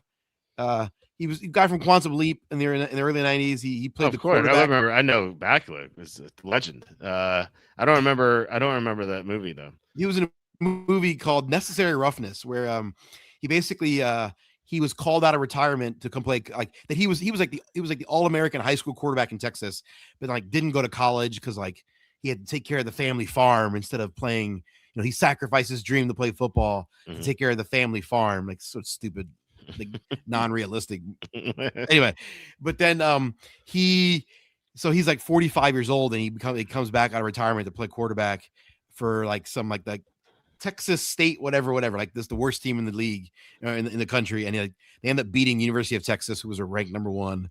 Anyway, it's great. You gotta fight. You've never seen it, you gotta watch Necessary Roughness. Anyway, this is that movie. This is like who's this guy? He's been taking care of the family. How have you been keeping in shape? Well, I've been throwing these bales of hay around the barn. So he's throwing his kids around. It's like how you seriously. How is it possible that you're still in shape to play NFL? Like how's that possible at this point? Like this is laughable. So you can't start anyone in the passing game on this until you see what's going on. You just can't. Jonathan Taylor, you can still start because he's awesome. He's still gonna be good enough. It's gonna take a hit, but like, don't get cute. Don't bench Jonathan Taylor. Alec Pierce is having a great year. It seemed like maybe like Pittman kind of reasserted himself as the number 1 guy, and then Daniel Jones goes down. So I don't think you can trust any of these guys in the passing game. Don't start. That would be my thought. Until you see it, you just don't know. Unless you're absolutely desperate, I guess you could go with Pittman. But other than that, man, I'd be seriously hesitant to do that.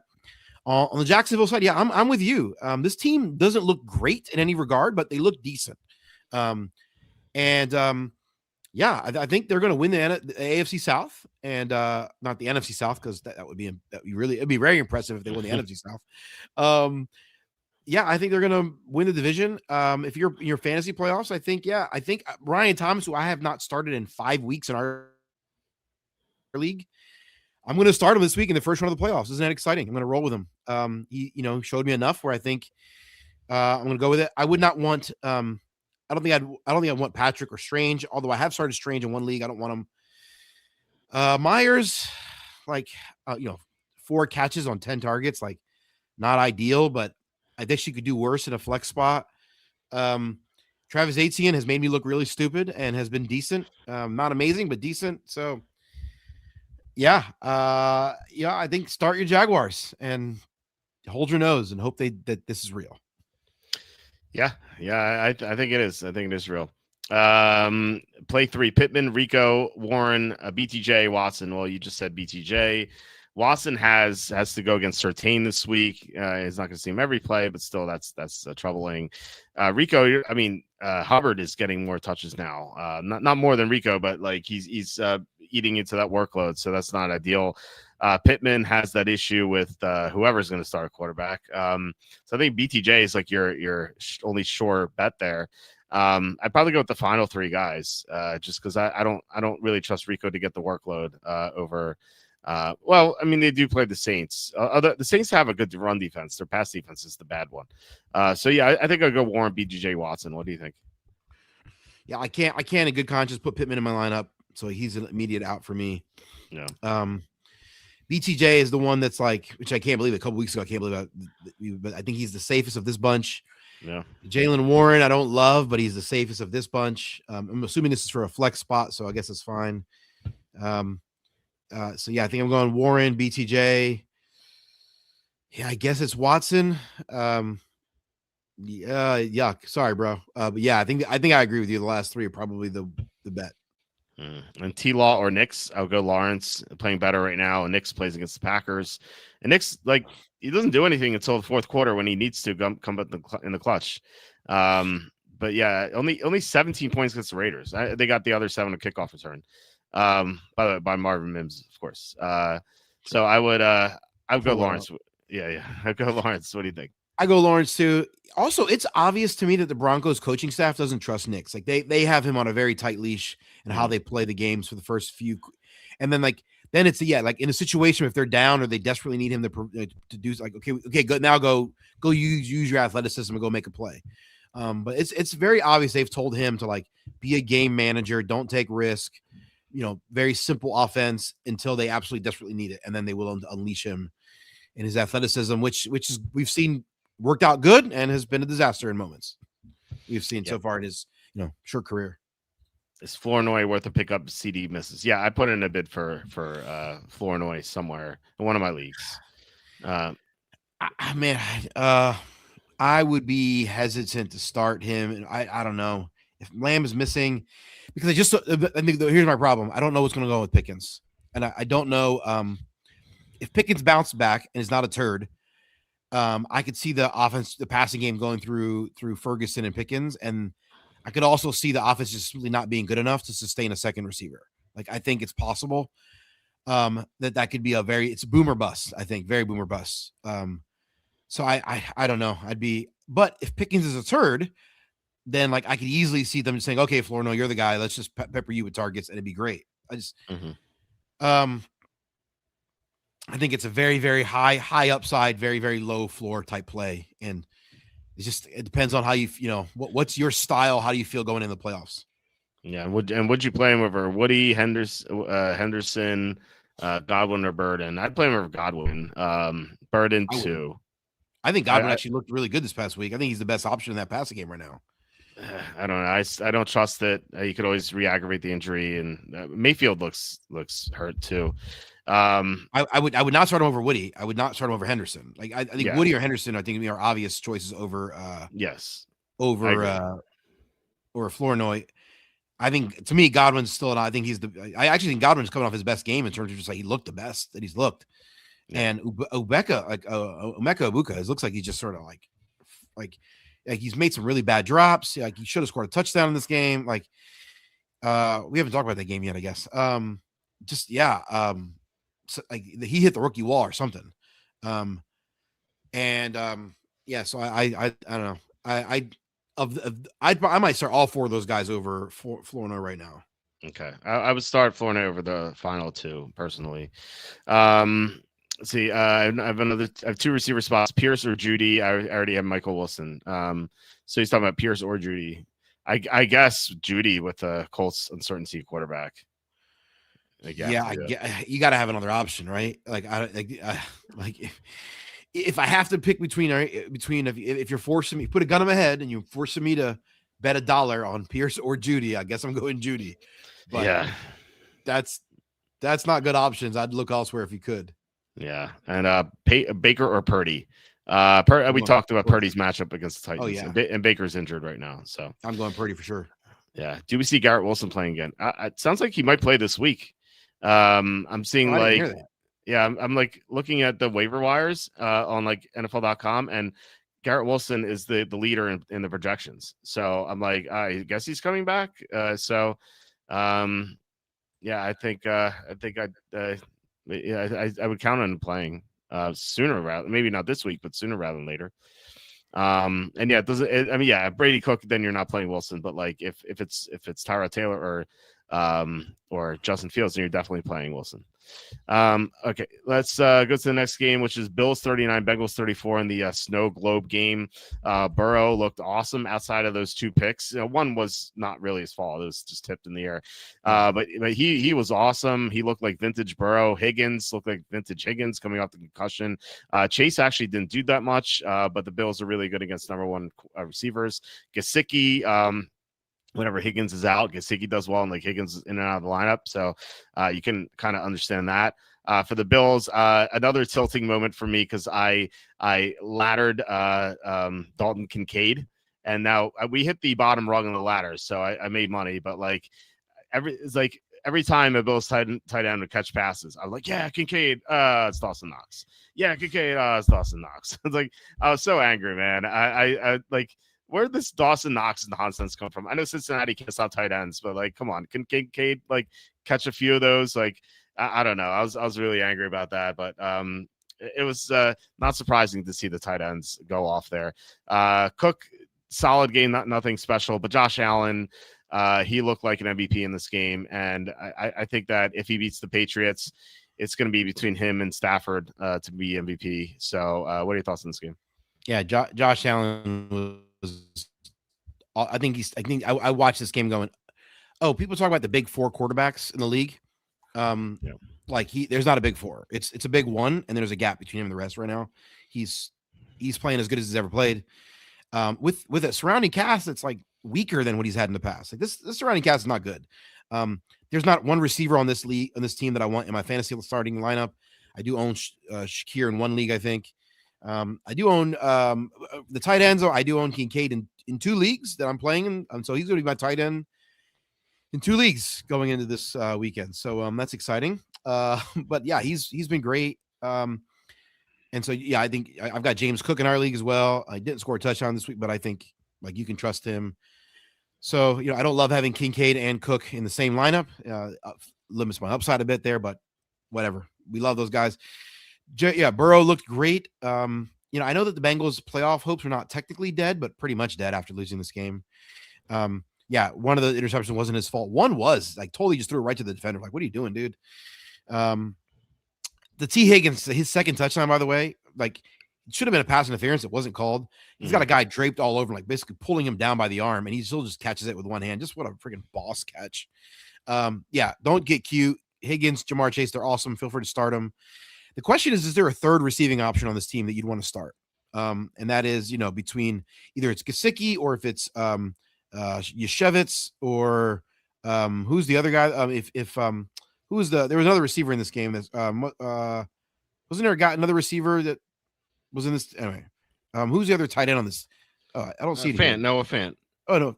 So like, is there any other options on this team that like you'd want on in your lineup? Like probably not, right? I don't know. Is there? What do you think? I think the rule is if Higgins is out, then it's Gesicki, and if Chase is out, then it's Yosevich, Yosevich, whatever his name is. So they tend to like rotate that way. Like Gesicki plays in the slot a lot if Higgins is out. So it really depends on it because if both are healthy, if Higgins and Chase are healthy, then I'm not playing anyone. But if one of them's out, then you could play the other guys at that point. Plus, yeah. Chase Brown's going to catch passes too. Is Jaden Reed a good start? I wouldn't say a good start. I think he's okay.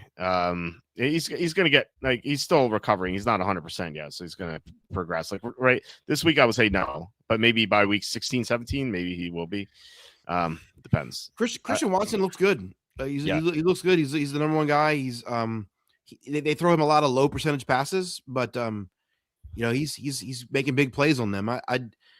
It's receiver by committee, right? Like there's no one guy, and they mix it up every week. So there's really none of them I love in my lineup. I don't want any Packers receiver if I can help it. But if I only going to start one, I think it's Christian Watson, not Reed. Yeah, agreed. Do I start Mahomes or Purdy?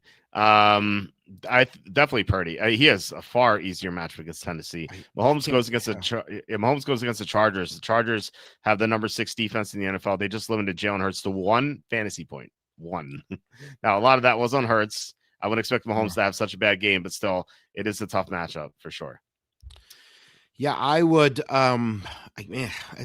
it if it wasn't Mahomes, if it was anyone else, like you'd be like, of course it's Purdy. It's easy. But like it's Mahomes. It's like stating him just hurts. No. Yeah. Well, you have Mahomes higher in your weekly rankings. Well, I'll change that. I mean, like it's just a rough draft that I do Sunday night, like during the Sunday night game. I despise doing the weekly rankings. That's like the least favorite part of the week for me. I love everything I do. That's like I hate it. It's just like because there's so much like just miss one thing. Like I don't know. Like and sometimes I miss a player who's coming back. I can't think of an example, but like sometimes or once I had like Brock Purdy in instead of Mac Jones. Like the week Purdy came back, I still have Mac Jones in there. And so like for fantasy pros who grade you on the rankings, I'm sure I was like at the bottom because I just forgot to replace him, you know? So yeah, I've noticed your weekly rankings have less jokes. Yeah.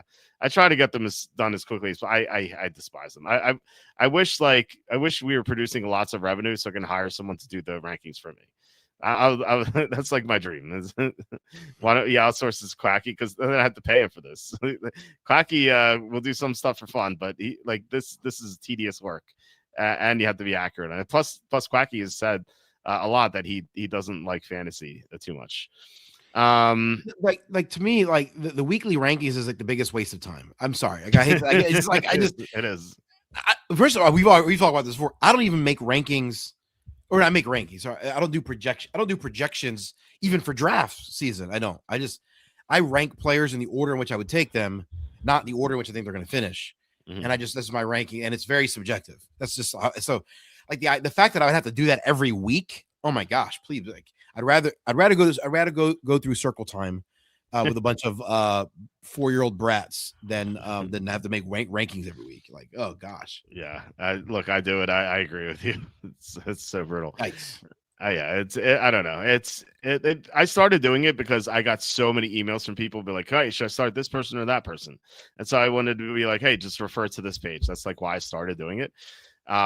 And I think for that reason, I still would do it. And, you know, you have to do it. Everyone in the industry does it. I just hate it more than anything. Like everything else I do throughout the whole week, I love. And it's just like the one part where I'm like, all right, only 3 more weeks of this, like only 3 more. And I do that for the playoffs too, but they're only like 6 teams instead of 16.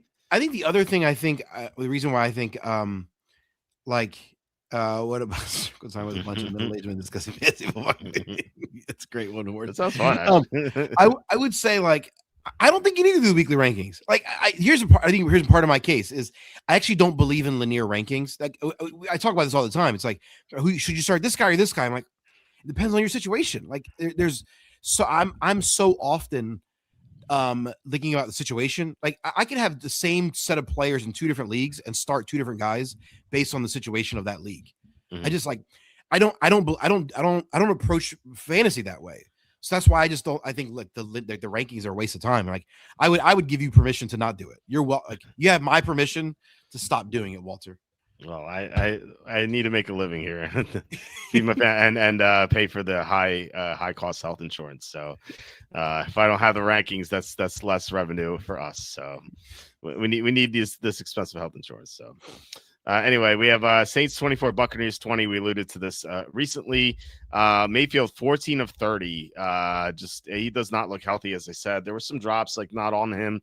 Ibuka had some bad drops, and I can feel the 40-1 ticket I have on Ibuka to win Offensive Rookie of the Year just going up in smoke right before me. It's just so brutal, and he's still like one of the favorites, despite him being so bad. Just because there's no one else to take it, like no one else. I think that's. I was looking at it a couple days ago, and I still think he's the Rookie of the Year.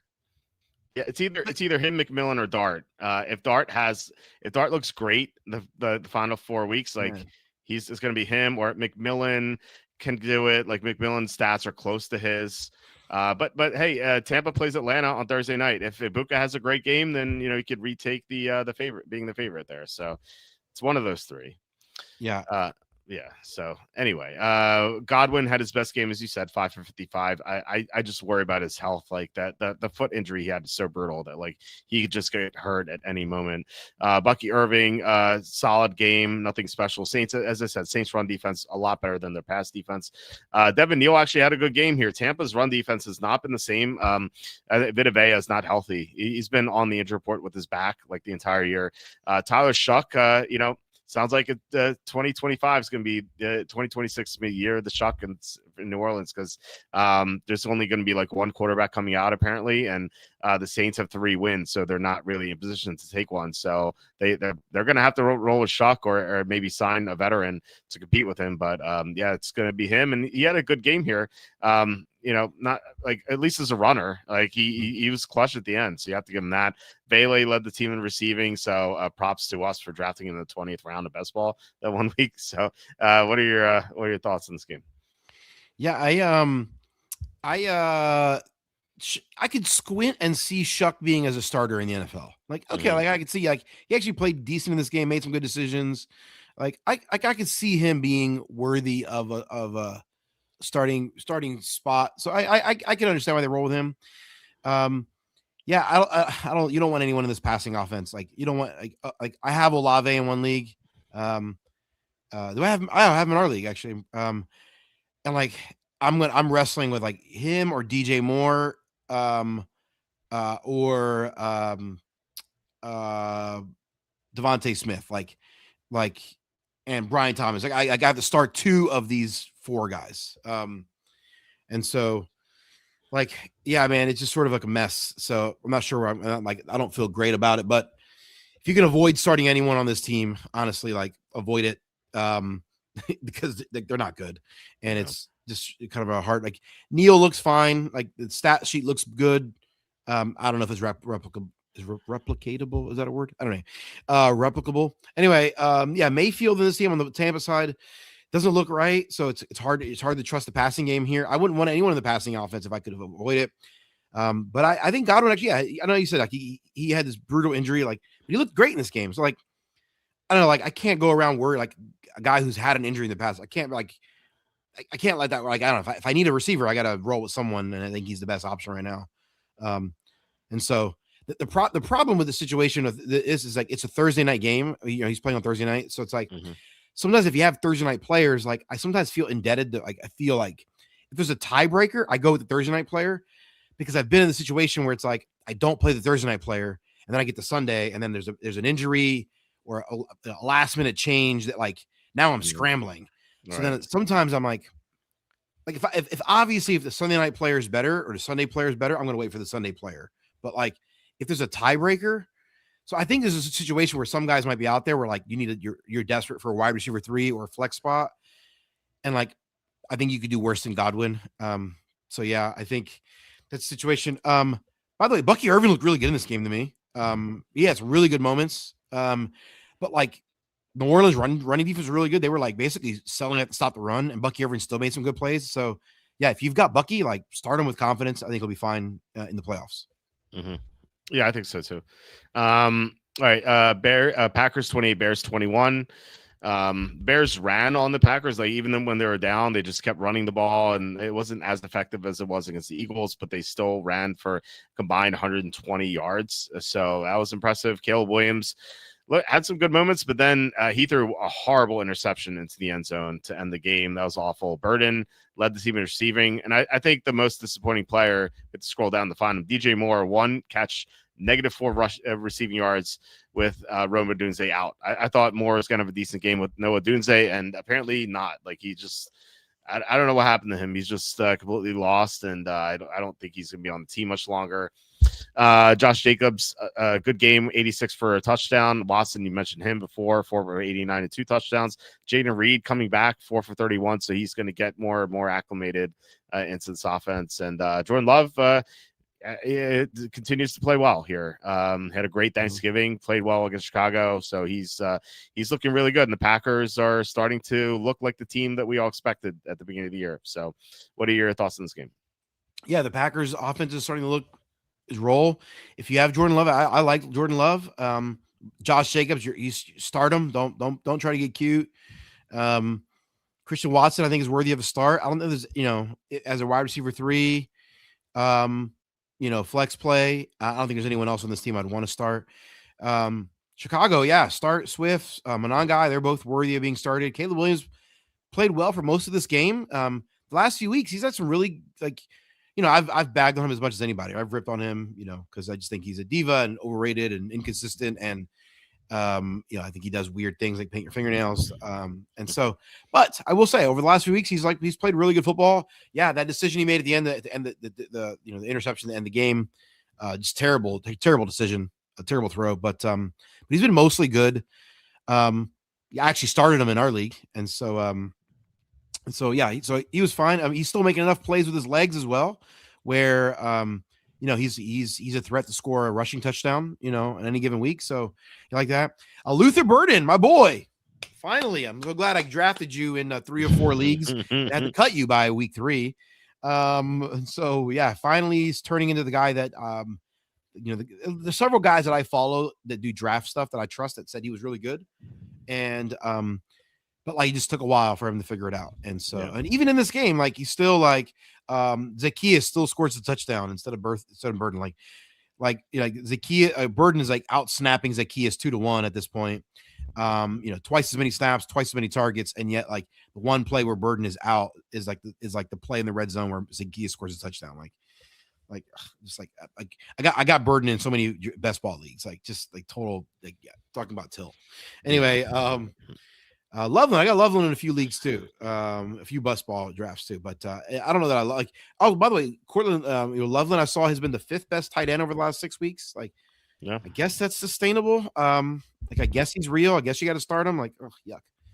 But anyway, I think the biggest takeaway is Green Bay is starting to look like a legitimate Super Bowl contender. I don't think I'm quite there yet, but they're starting to look like a team that might actually be able to make a run. Yeah, I think so too. They look like they're really playing their best football right now, outside of that week 1 win against the Lions. Marcus asking 12-man full PPR. He's asking us how his team is going to look play in the playoffs. We have May, Achan, Bucky, Henry, Woody, receivers JSN, Amon-Ra St. Brown, Watson, Garrett. Assuming Garrett Wilson, and then Kittle, Fannin. I mean, that looks outstanding to me. It looks like potential championship team. Might as well start putting your name on the trophy. I don't know, it looks great to me. What do you think? I mean, having Woody there is helpful, as a good 4th option for running back in case you're in a tough situation. I like this team. Yeah, really good. I mean, Derrick Henry has let you down to some extent. He's not been great, but Bucky's been injured, so you probably had to weather, but you've been able to weather the storm there. Yeah, it looks great. Okay, 3 more games to talk about. I think Broncos 24, Raiders 17. I mentioned before the Broncos only scored 17 offensive points because one was the kickoff return. So in 2 games, the Broncos scored 10 and 17 against the Raiders' horrible defense. So congratulations. Excellent. Yeah, congratulations. Knicks 31-38, but only 212, just dinking, dunking down the field. Harvey looked like the best Bronco in this game. 17 for 75 and a touchdown. Sutton led the team in receiving. Then Pat Bryant, I don't know if he's overtaken Troy Franklin, but he's getting more and more involved in the offense. And Harvey, by the way, 6 receptions as well. For the Raiders, no running from Genty. There's no room to run. Geno Smith got hurt in this game. Pickett came in and looked like competent, but it was a garbage time, so hard to take that seriously. Bauer scored a touchdown, but the big takeaway, Jack Betch, 6 for 50, their 2nd-round rookie who's done nothing all year, finally producing. I don't know if it's the Greg Olson treatment. He's the new coordinator. Greg Olson's one of the best offensive-minded guys we've seen in a long time. He got Josh Freeman to the Pro Bowl, and he had Blake Bortles in that great fantasy season. So just to show you what he could do, and maybe he's getting Jack Betch to play well. So any thoughts on this game? I don't want anyone from the Raiders in my lineup. No, want no part of that. And then they're going up against the Eagles. The Eagles, secondary has been great. Bowers is, I take that back. Bowers is the exception. This guy's so freaking good. I love watching him play. He's so good. The rest of this team is Drek. They suck. Genty, like I said, don't draft rookie running backs early. It works out 20% of the time. Don't do it. I say it every year. Denver, yeah. I don't know that I love this Denver team. Like, I don't know who the number one receiver on this team is. Like a couple weeks ago, it was Troy Franklin, and then it was Sutton, and then it was back to Franklin, and now is it Bryant? Like, I don't know. Like, it just seems like a weird. Like, I don't know what to make of this team. Cortland Sutton. It says like the box score, he has 10 targets, but a bunch of them are like garbage targets. Like, they just like, they're just like he's throwing the ball away, and like he's the closest guy, so they count it as a target to Sutton. But like, I think sometimes the statisticians, is that the right word? I don't know. The guys who keep score, those guys should like up in the box. Like these guys, like they should be given like latitude to like not credit a receiver with a target sometimes. Like, because like sometimes like the quarterback is like throwing the ball away and they'll still call it a target for some receiver. I'm just like, so anyway, yeah, if you have Sutton, you're probably you're still starting him, but like this offense is not like isn't great. We've already kind of talked about this. Like, it's not like this offense against this defense should have been much more like should have easily scored more. So yeah, I don't know that I like. We talked about RG Harvey already earlier. Like, I think he's a good floor play. I don't think he's a great upside play because I think in any given week he could go without a touchdown, right? Like, yeah. So yeah, I don't know that I'm not sure that I'm starting any of these guys with tremendous confidence. Yeah. Yeah, I agree. I mean, I think if you have Harvey, I think you're playing him. Sutton, I'm fine with. Pat Bryant could be the receiver one next year. As soon as next year, he's looking pretty good. So, does Lockett retire after the season? I mean, maybe maybe he sticks around for one more year, but hard to imagine him doing much next year. He hasn't done much this year. Would you consider playing Dart over Mahomes? I don't think it's crazy. I think that you probably do it. I mean, Mahomes has the Chargers matchup. Dart has a very easy matchup against the Redskins. I would go Dart. Would you agree? Oh, man. Yeah, it's so hard to sit Mahomes, man. In part because if you draft, it's the psychology part, right? If you drafted Mahomes, you probably drafted him in, somewhere in the middle rounds. Yeah, I don't know, man. That's a hard one. I'm glad I don't have to make a decision. Yeah, I probably still go with Mahomes because I'm just so freaking stubborn. But I think there's a good case to be made for Dart. That's not helpful to you. I'm sorry. While looking at this game, Sutton or Watson and PPR receiver 2 may end up using the other in flex. Depends on Kamara. I have Neil. Sutton or Watson. I think I'd go Watson at this point. I think he has more upside, but he does have to go against Surtain. But it's not like Sutton has an easy matchup either. So yeah, I would go Watson. Yeah, I think I lean Watson there. Mm-hmm. Yeah. Okay. Final 4:00 game. Rams 45, Cardinals 17. Cardinals are up 7-0 in this game that just fell apart for them. The Rams offense went field goal, then touchdown. They barely had any third downs. Like, it was just zipping the ball down the field with ease. It was so easy for them. They're running the ball at will. They saw Corum 128-2, Williams 84 and a touchdown. Stafford 22-31, 281-3. Nakua was incredible. Adams had a couple of end zone targets, just couldn't haul them in. So that was just a down game from him. Parkinson scored a touchdown. And then on the Cardinals side, they had some garbage time stats here. Brissett in the final drive, although Michael Wilson was playing well for most of the game. It's just the Cardinals couldn't sustain drives. They're just getting pressured a lot. Paris Johnson got hurt in this game. So it's going to be tough for the Arizona to score against Houston. I have Arizona to play this week, but then I saw Paris Johnson's going to be out, so I'm not going to stick with Arizona, by the way. McBride finally did not have a ceiling game, but it was a very difficult matchup here against the Rams. So what are your thoughts here? On the Cardinals side, Brissett looked fine. Like, remember a couple weeks ago, we were like, Kyler Murray's going to come back, and I was like, I have a sneaky suspicion that Kyler Murray's going to end up on IR. They basically low-key benched them. No. And Jacoby Brissett, like, it's actually been better than Kyler Murray, which is crazy. And like, I actually started him in one league, in my 2-quarterback league. He was my second quarterback for 1 week. So I think I don't want anyone else on this late. Like, if you have Michael Wilson, like, whenever, like, he's like, once upon a time, I thought he was going to be great. Like, a couple of years ago, I thought he was going to be a great player. I remember like 2 years ago, I was like drafting him. Like, You got to draft Michael Wilson. Like, yeah, I remember. Anyway, but yeah, I think you could do worse in a flex spot than Michael Wilson or a wide receiver 3. So I think you don't want anyone else on this team in your lineup if you can help it. It's my thought. Well, trade McBride obviously if you have tight end. On the Rams side, here's Blake Corum looked awesome, but like we already talked about him, like based on the snaps and the usage, I still think it's 65% Kyron Williams, 35% Blake Corum. In any given week, one guy might score a touchdown, both guys might score a touchdown, neither guy may score a touchdown in any given week. So it's hard to know for sure. If you have Williams, you're starting him. If you have Blake Corum, do you feel comfortable to start him? I don't know, man. I just feel that feels like a tough ask most weeks. Nakua was awesome. Devontae Adams, wasn't as awesome, but I think it'd be fine here. Parkinson, if you're desperate for tight end, I think you could do worse. Like, here's the one thing about this team that I saw that most stuck out to me. I'm watching this game on Sunday afternoon, thinking to myself, okay, like they just lost to the Rams lost to the Panthers. Like maybe they're not that good. Maybe they'll lose this game. Maybe the Cardinals will surprise us, and like the Eagles will come out and like they'll right the ship. They'll smoke the Chargers, and like the Eagles will be back in the chance to get a 1 seed. Mm-hmm. This is how delusional I was on Sunday afternoon. This is absolute utter delusion. Okay, and this was sober. I was saying this thing. And then the Cardinals go down on the first drive. They go right down the field and score a touchdown. They're up 7-0. I'm like, yes, all right, let's go. Number 1 seed. We're going back to the Super Bowl. Let's go.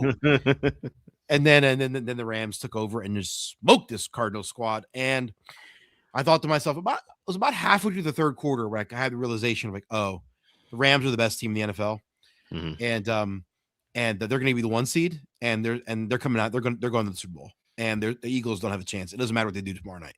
And then after Monday night, that just solidified all of those. So, yeah. Yeah, the Rams, that reminded me of the game when they lost to the Panthers. Reminded me of the Eagles game last year where they lost to the Redskins. And then they came back the next week and smoked Dallas. Like, that was such a lopsided game. And I thought that, like, if the Rams are the best team, they're going to come out and destroy Arizona. And they did. So this is my top bet of the week. It was I loved it so much. I bet the -20.5 alt line at plus 330.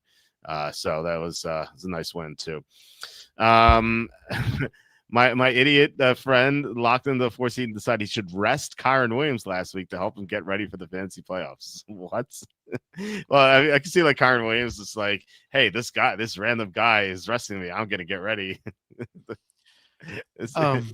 I mean, idiot is an appropriate term for your friend. Yes. Unless like Kyron Williams is actually his friend and he's actually looking your fantasy team, there's no reason for him to do that. So no, don't do that. Last game we're talking about, because we talked about Chargers Eagles at the beginning of the show. So if you missed that, to flip back to that, Texans 20, Chiefs 10. The Chiefs lost their third tackle on the first play from scrimmage. They're already down their top 2 tackles. They lost the third tackle. So they could not pass protect. Mahomes had a dreadful game. It's not on him only, Rice dropped a huge pass. Kelsey dropped a huge pass. So there were others to blame here. Mahomes did what he could. He tried to scramble a lot. I think I wanted 60 plus rushing yards and he didn't quite get there, but still had not obviously not a good game, but I wouldn't say a dreadful game just because like his teammates really let him down. Andy Reid let him down too by going for that 4th and 1 on the 31. That made no sense. It was a 10-10 game. Like, it's not like they're trailing. There was like no reason to do that. He just gave the game away on a silver platter to the Texans. Like, it was so stupid. The Texans got a great game from Nico Collins. There was a bogus pass interference that helped them score their first touchdown. And Woody Marks, clearly the bell cow there now, which is he's much better than Chubb. So Higgins, it's step backward this week. I thought he'd do better. He'd been playing better, so maybe he bounces back. What are your thoughts in this game? Yeah, the Chiefs are. I don't know what to make of this team. They're 6-7 again, same record as the Miami Dolphins. Like, I don't know what to make. And it's hard to like. Do you want any of these guys in your fantasy lineup if you can help it? Like, you might not be able to. Like if you drafted Xavier Worthy in the middle rounds, you might be stuck with them. Like, yeah. If you drafted like Patrick Mahomes, like you might be stuck with like if you drafted Travis Kelce, like that was a bad idea. I was telling you this summer, but they're still like, well, I don't think you're stuck with him. You probably feel free to bench him. But like, if you own any of these players, you probably have better options. You probably have other guys that you're like, should I not? The answer is probably yes, you should. Like, yes, you probably should bench these guys. Like, even like the guy who a moment ago asked about, Dart versus Mahomes. Like, yeah, he probably should be Dart over Mahomes. Like, probably should. Yeah. Like, and I don't know what to make the Kansas City Chiefs. Like, I this team's not good right now, and I don't know what their situation is going to be like. So, as long as they have Mahomes and Reed, like they always have a chance. But like, yeah, maybe they have to take a step back and retool in the offseason. So we'll see how that works out. Yeah, Woody Marks, good, solid, safe play. I don't think there's a lot of upside with him, but I think there's decent. CJ Stroud is a okay low end QB1, high end QB2 kind of player. So, if you need a quarterback, you could do worse than CJ Stroud. Nico Collins, awesome, playing well. Looks good. Higgins looks like he's getting good quality targets. The stat sheet doesn't look great, but I think you could do worse. I would not want Schultz unless absolutely he was desperate at tight end. I wouldn't want any other receiving options there. I do have the Texans defense also in our league, and so I'm excited. I'm excited about the Texas defense over the next few weeks. Yeah, I would be as well. They play Arizona this upcoming week, so that should be good, especially with Arizona missing its left tackle, Paris Johnson. All right, you ready? Do you have time to do a best ball draft? These are quicker than the other ones, so let me know when you're ready so we can try to click in at the same time. And hopefully, because there's only 6 people in it, like there's a chance I could click in and be the 6th person. So we might not be in together, but hopefully we are. And I think at 1 a.m. there's a better chance that we're going to be in. Actually, you could probably hold on, let me refresh, and we could kind of count 13,636 divided by, hold on, calculator messed up. 13,636 divided by 6. We should get in at the same time at this point, if that's correct. Are you ready? Make sure I'm looking at this one right here. Yep, I'm on it. Yep, I'm ready. The $20 best ball playoff. Yep. Okay, I'm clicking enter now. Me as well. I click in. You in? Yep. Okay, I'm 6 of 6. There we go. There we go. And we're not back to back for the first time. That's. We've been doing best ball drafts like off air, and like every time I'm either like you're either behind me or I'm behind you. Like it's so annoying. Why is my logo a Browns logo as my icon? Like, what is that? What you got to change it. I have a logo on my DraftKings account. I don't know why that's going on there. That's weird. Yeah, we've my Walter football logo. Butters actually has it too. So, Butters is, by the way, Butters has been so close to winning a showdown on DraftKings. Like he shows me screenshots like how he does. It's like he's like one guy away. Like the past like 3 or 4 showdowns, and it's like $20,000 prize or $50,000 prize. And like he's like oh, if only played this one guy. I'm like, oh my god, like that's so close. So. Hopefully he gets there. So I just wanted to give him a shout out. Right, so the difference between this structure and the typical is this goes weeks 15 to what? 17 or 18?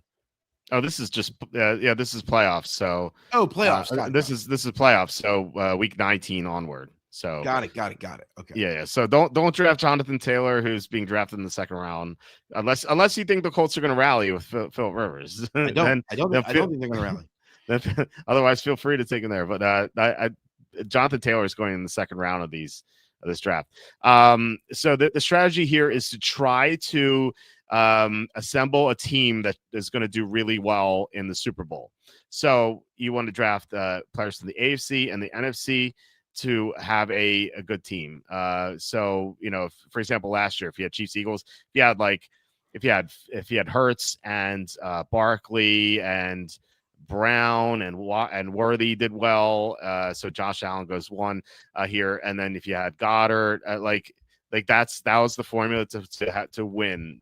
So you need to have a full roster of a Super Bowl team, and then you also need guys who can help you advance. So that's basically the strategy here. I love playoff best ball because like building a roster like this is so much fun, I think. So it's my turn. I've not had the third pick. I've either taken Nakua or Allen every draft, but I have different options now. So I'm considering my options. Like Smith and Jigba is the best player, but do I trust him to go to the Super Bowl? I don't know. I'm gonna go with Adams and see what happens. This is definitely so. It's just JSN goes. So you're up right now, and so good to see what you do. I am the one other caveat I'm also considering is do I take if the Rams have the number one bye, if they have a first round bye, that's one less game with the Rams, right? Right, but if they go to the Super Bowl, then people who have them in the Super Bowl are going to do well. So so if you have the Rams, you want to have to build it where, like, you have like some great options in round one, and obviously this is early, so we don't know who the options are. See, this is not a good the Pat Skernack. Oh, you're up now. I don't want to distract you, but McCaffrey Barkley is just not a good starting point because like. You take two guys from the NFC, two different NFC teams, and so they're just not as much upside with that. Yeah. So to me, I think the most likely Super Bowl matchup right now, if I'm thinking, is with all respect to the Patriots, is Bills Rams. Like that's the lineup I'm most willing to bank on as a. And I think the Bills are not going to have the number. Obviously, the Bills are not going to have the number one seed, so we'll have Bills players. One. This is so frustrating. I swear these people don't know what they're doing. I'm gonna start my rant here. So hold on. Let me. I'm gonna pivot. I have to pivot. So I'm gonna go to Drake May. So this guy took Stafford. He had JSN. He took Stafford. That's like one of the dumbest things you could do because by taking JSN, you're banking on Seattle to going far, but now you're taking Stafford, and you don't. It's not like you took Adams here. If you took Adams here, Stafford's a great pick. But there's no Nakua, there's no Adams. Like, what are you doing in Stafford here? It just makes absolutely no sense.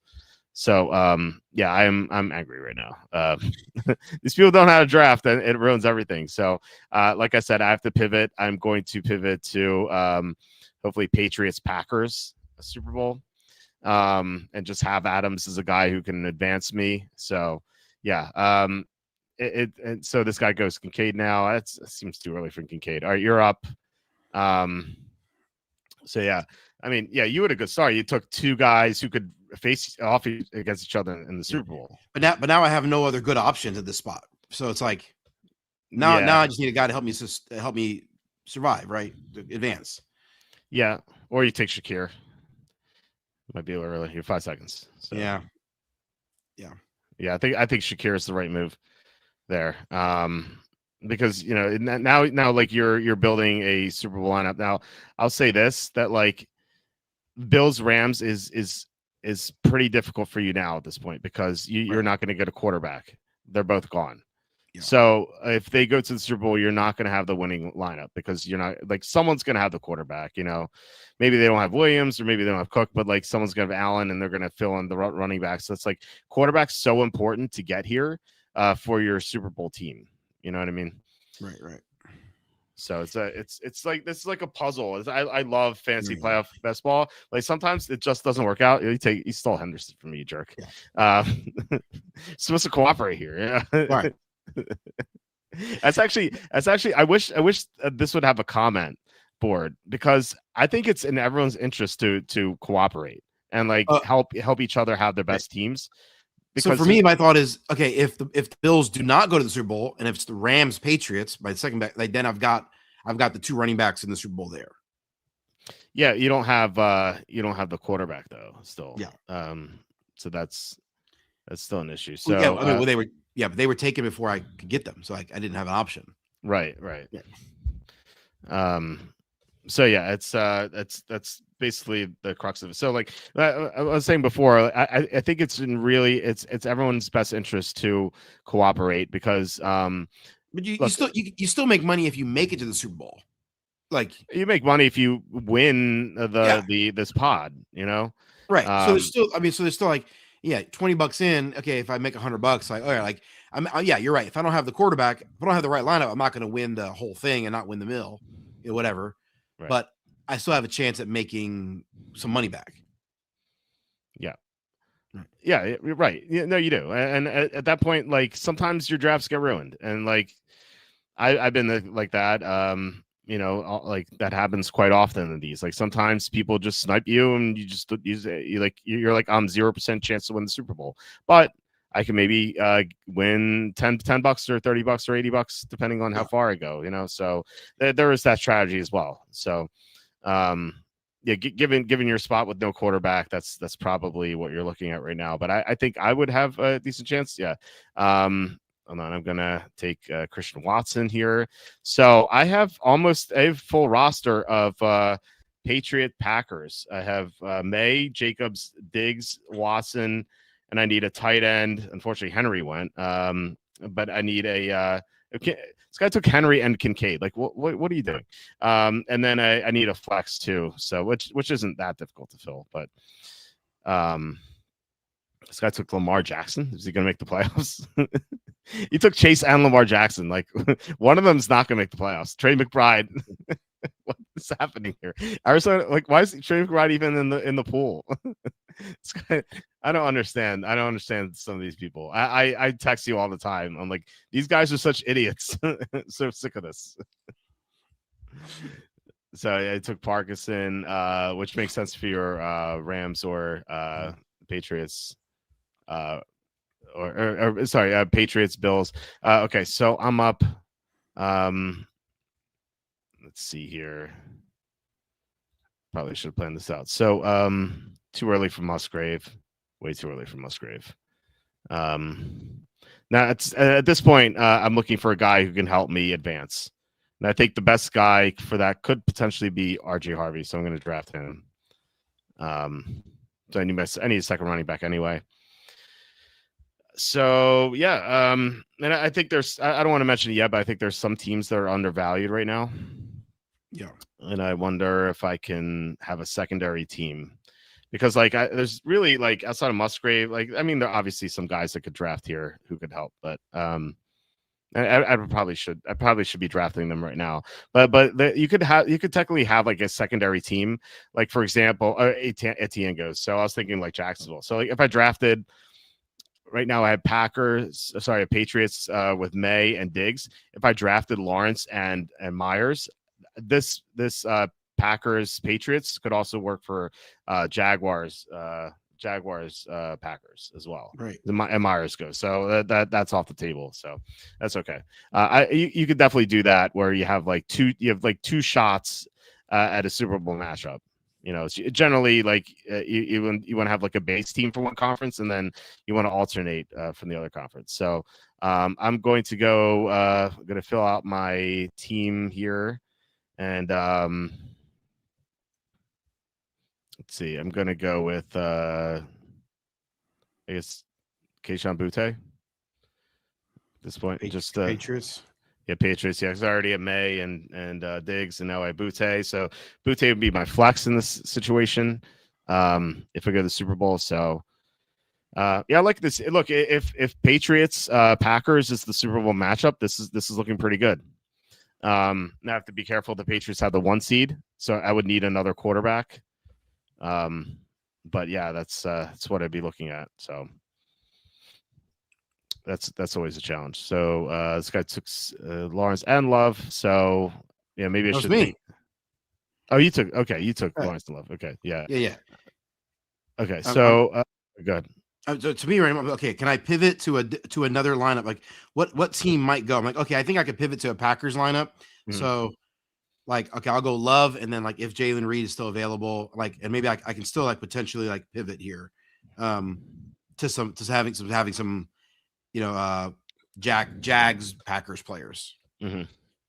Yeah, I took Purdy because, like I said, I want a quarterback just in case May is on bye. I need tight ends too. Yeah, like I said, I like Kenny finally missed Henderson's the top tier running. Finally. Yeah, There it is. that's what it took, right? Careful while revealing your strategy to 20% of your competition. Maybe if one or of these other 4 teams is watching, I guarantee the 6th team is definitely not watching. I don't know what they're doing, which maybe they are because they took McBride, right? I don't know what is that pick? Arizona's like I think they're eliminated from the playoffs. They have to be. They're 3 wins. They can't make the playoffs.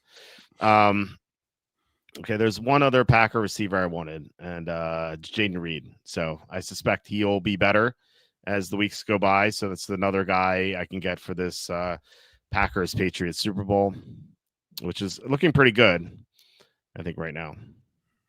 Like this team, I still need a player here and there, but it's not like you can't always fill out a team like this. It's tough sometimes, and like you said, like, if you don't get the quarterback, then like that's it, you just don't have a chance. And that's why like making a Bills Rams team is so tough. Like this team took Allen, like Nakua's gone, Adams is gone, Stafford's gone, Williams is gone. So like you can't do Bills Rams if you took Allen there. Now sometimes guys fall back to you. Like I was doing a draft earlier today, and Devontae Adams fell back to me at 212 or 206. Sorry. And I'm like, wow, like that's amazing. So because I had Nakua, and then I took Adams, but I was tilted because someone else took Stafford without taking the other Rams receiver, and I that's when I texted you. I'm like, what is this idiot doing? He took Stafford, and then he took like I don't take who else did he take? I forget. I can look it up right now, but I was so angry. I really wish we had a comment section here. It was so great. So this guy took Stafford at 103, right? And you'd think that he would come back with Devontae Adams, who was available at 204. But no, he took Saquon Barkley. Like what? What is this planning? It's so stupid. All right, I have to take my tight end here, and it is going to be Luke Musgrave to fill out my Super Bowl roster. And I still have two picks to make as well. So I'm liking this a lot. This team. So I have May. So if it's Packers Patriots, I have May and Jacobs. Then I have Diggs, Watson, Boutte, Reed, and Musgrave. That's a lot. That's a lot of players. Like if it's Packers Patriots, like I feel like I would have one of the best teams.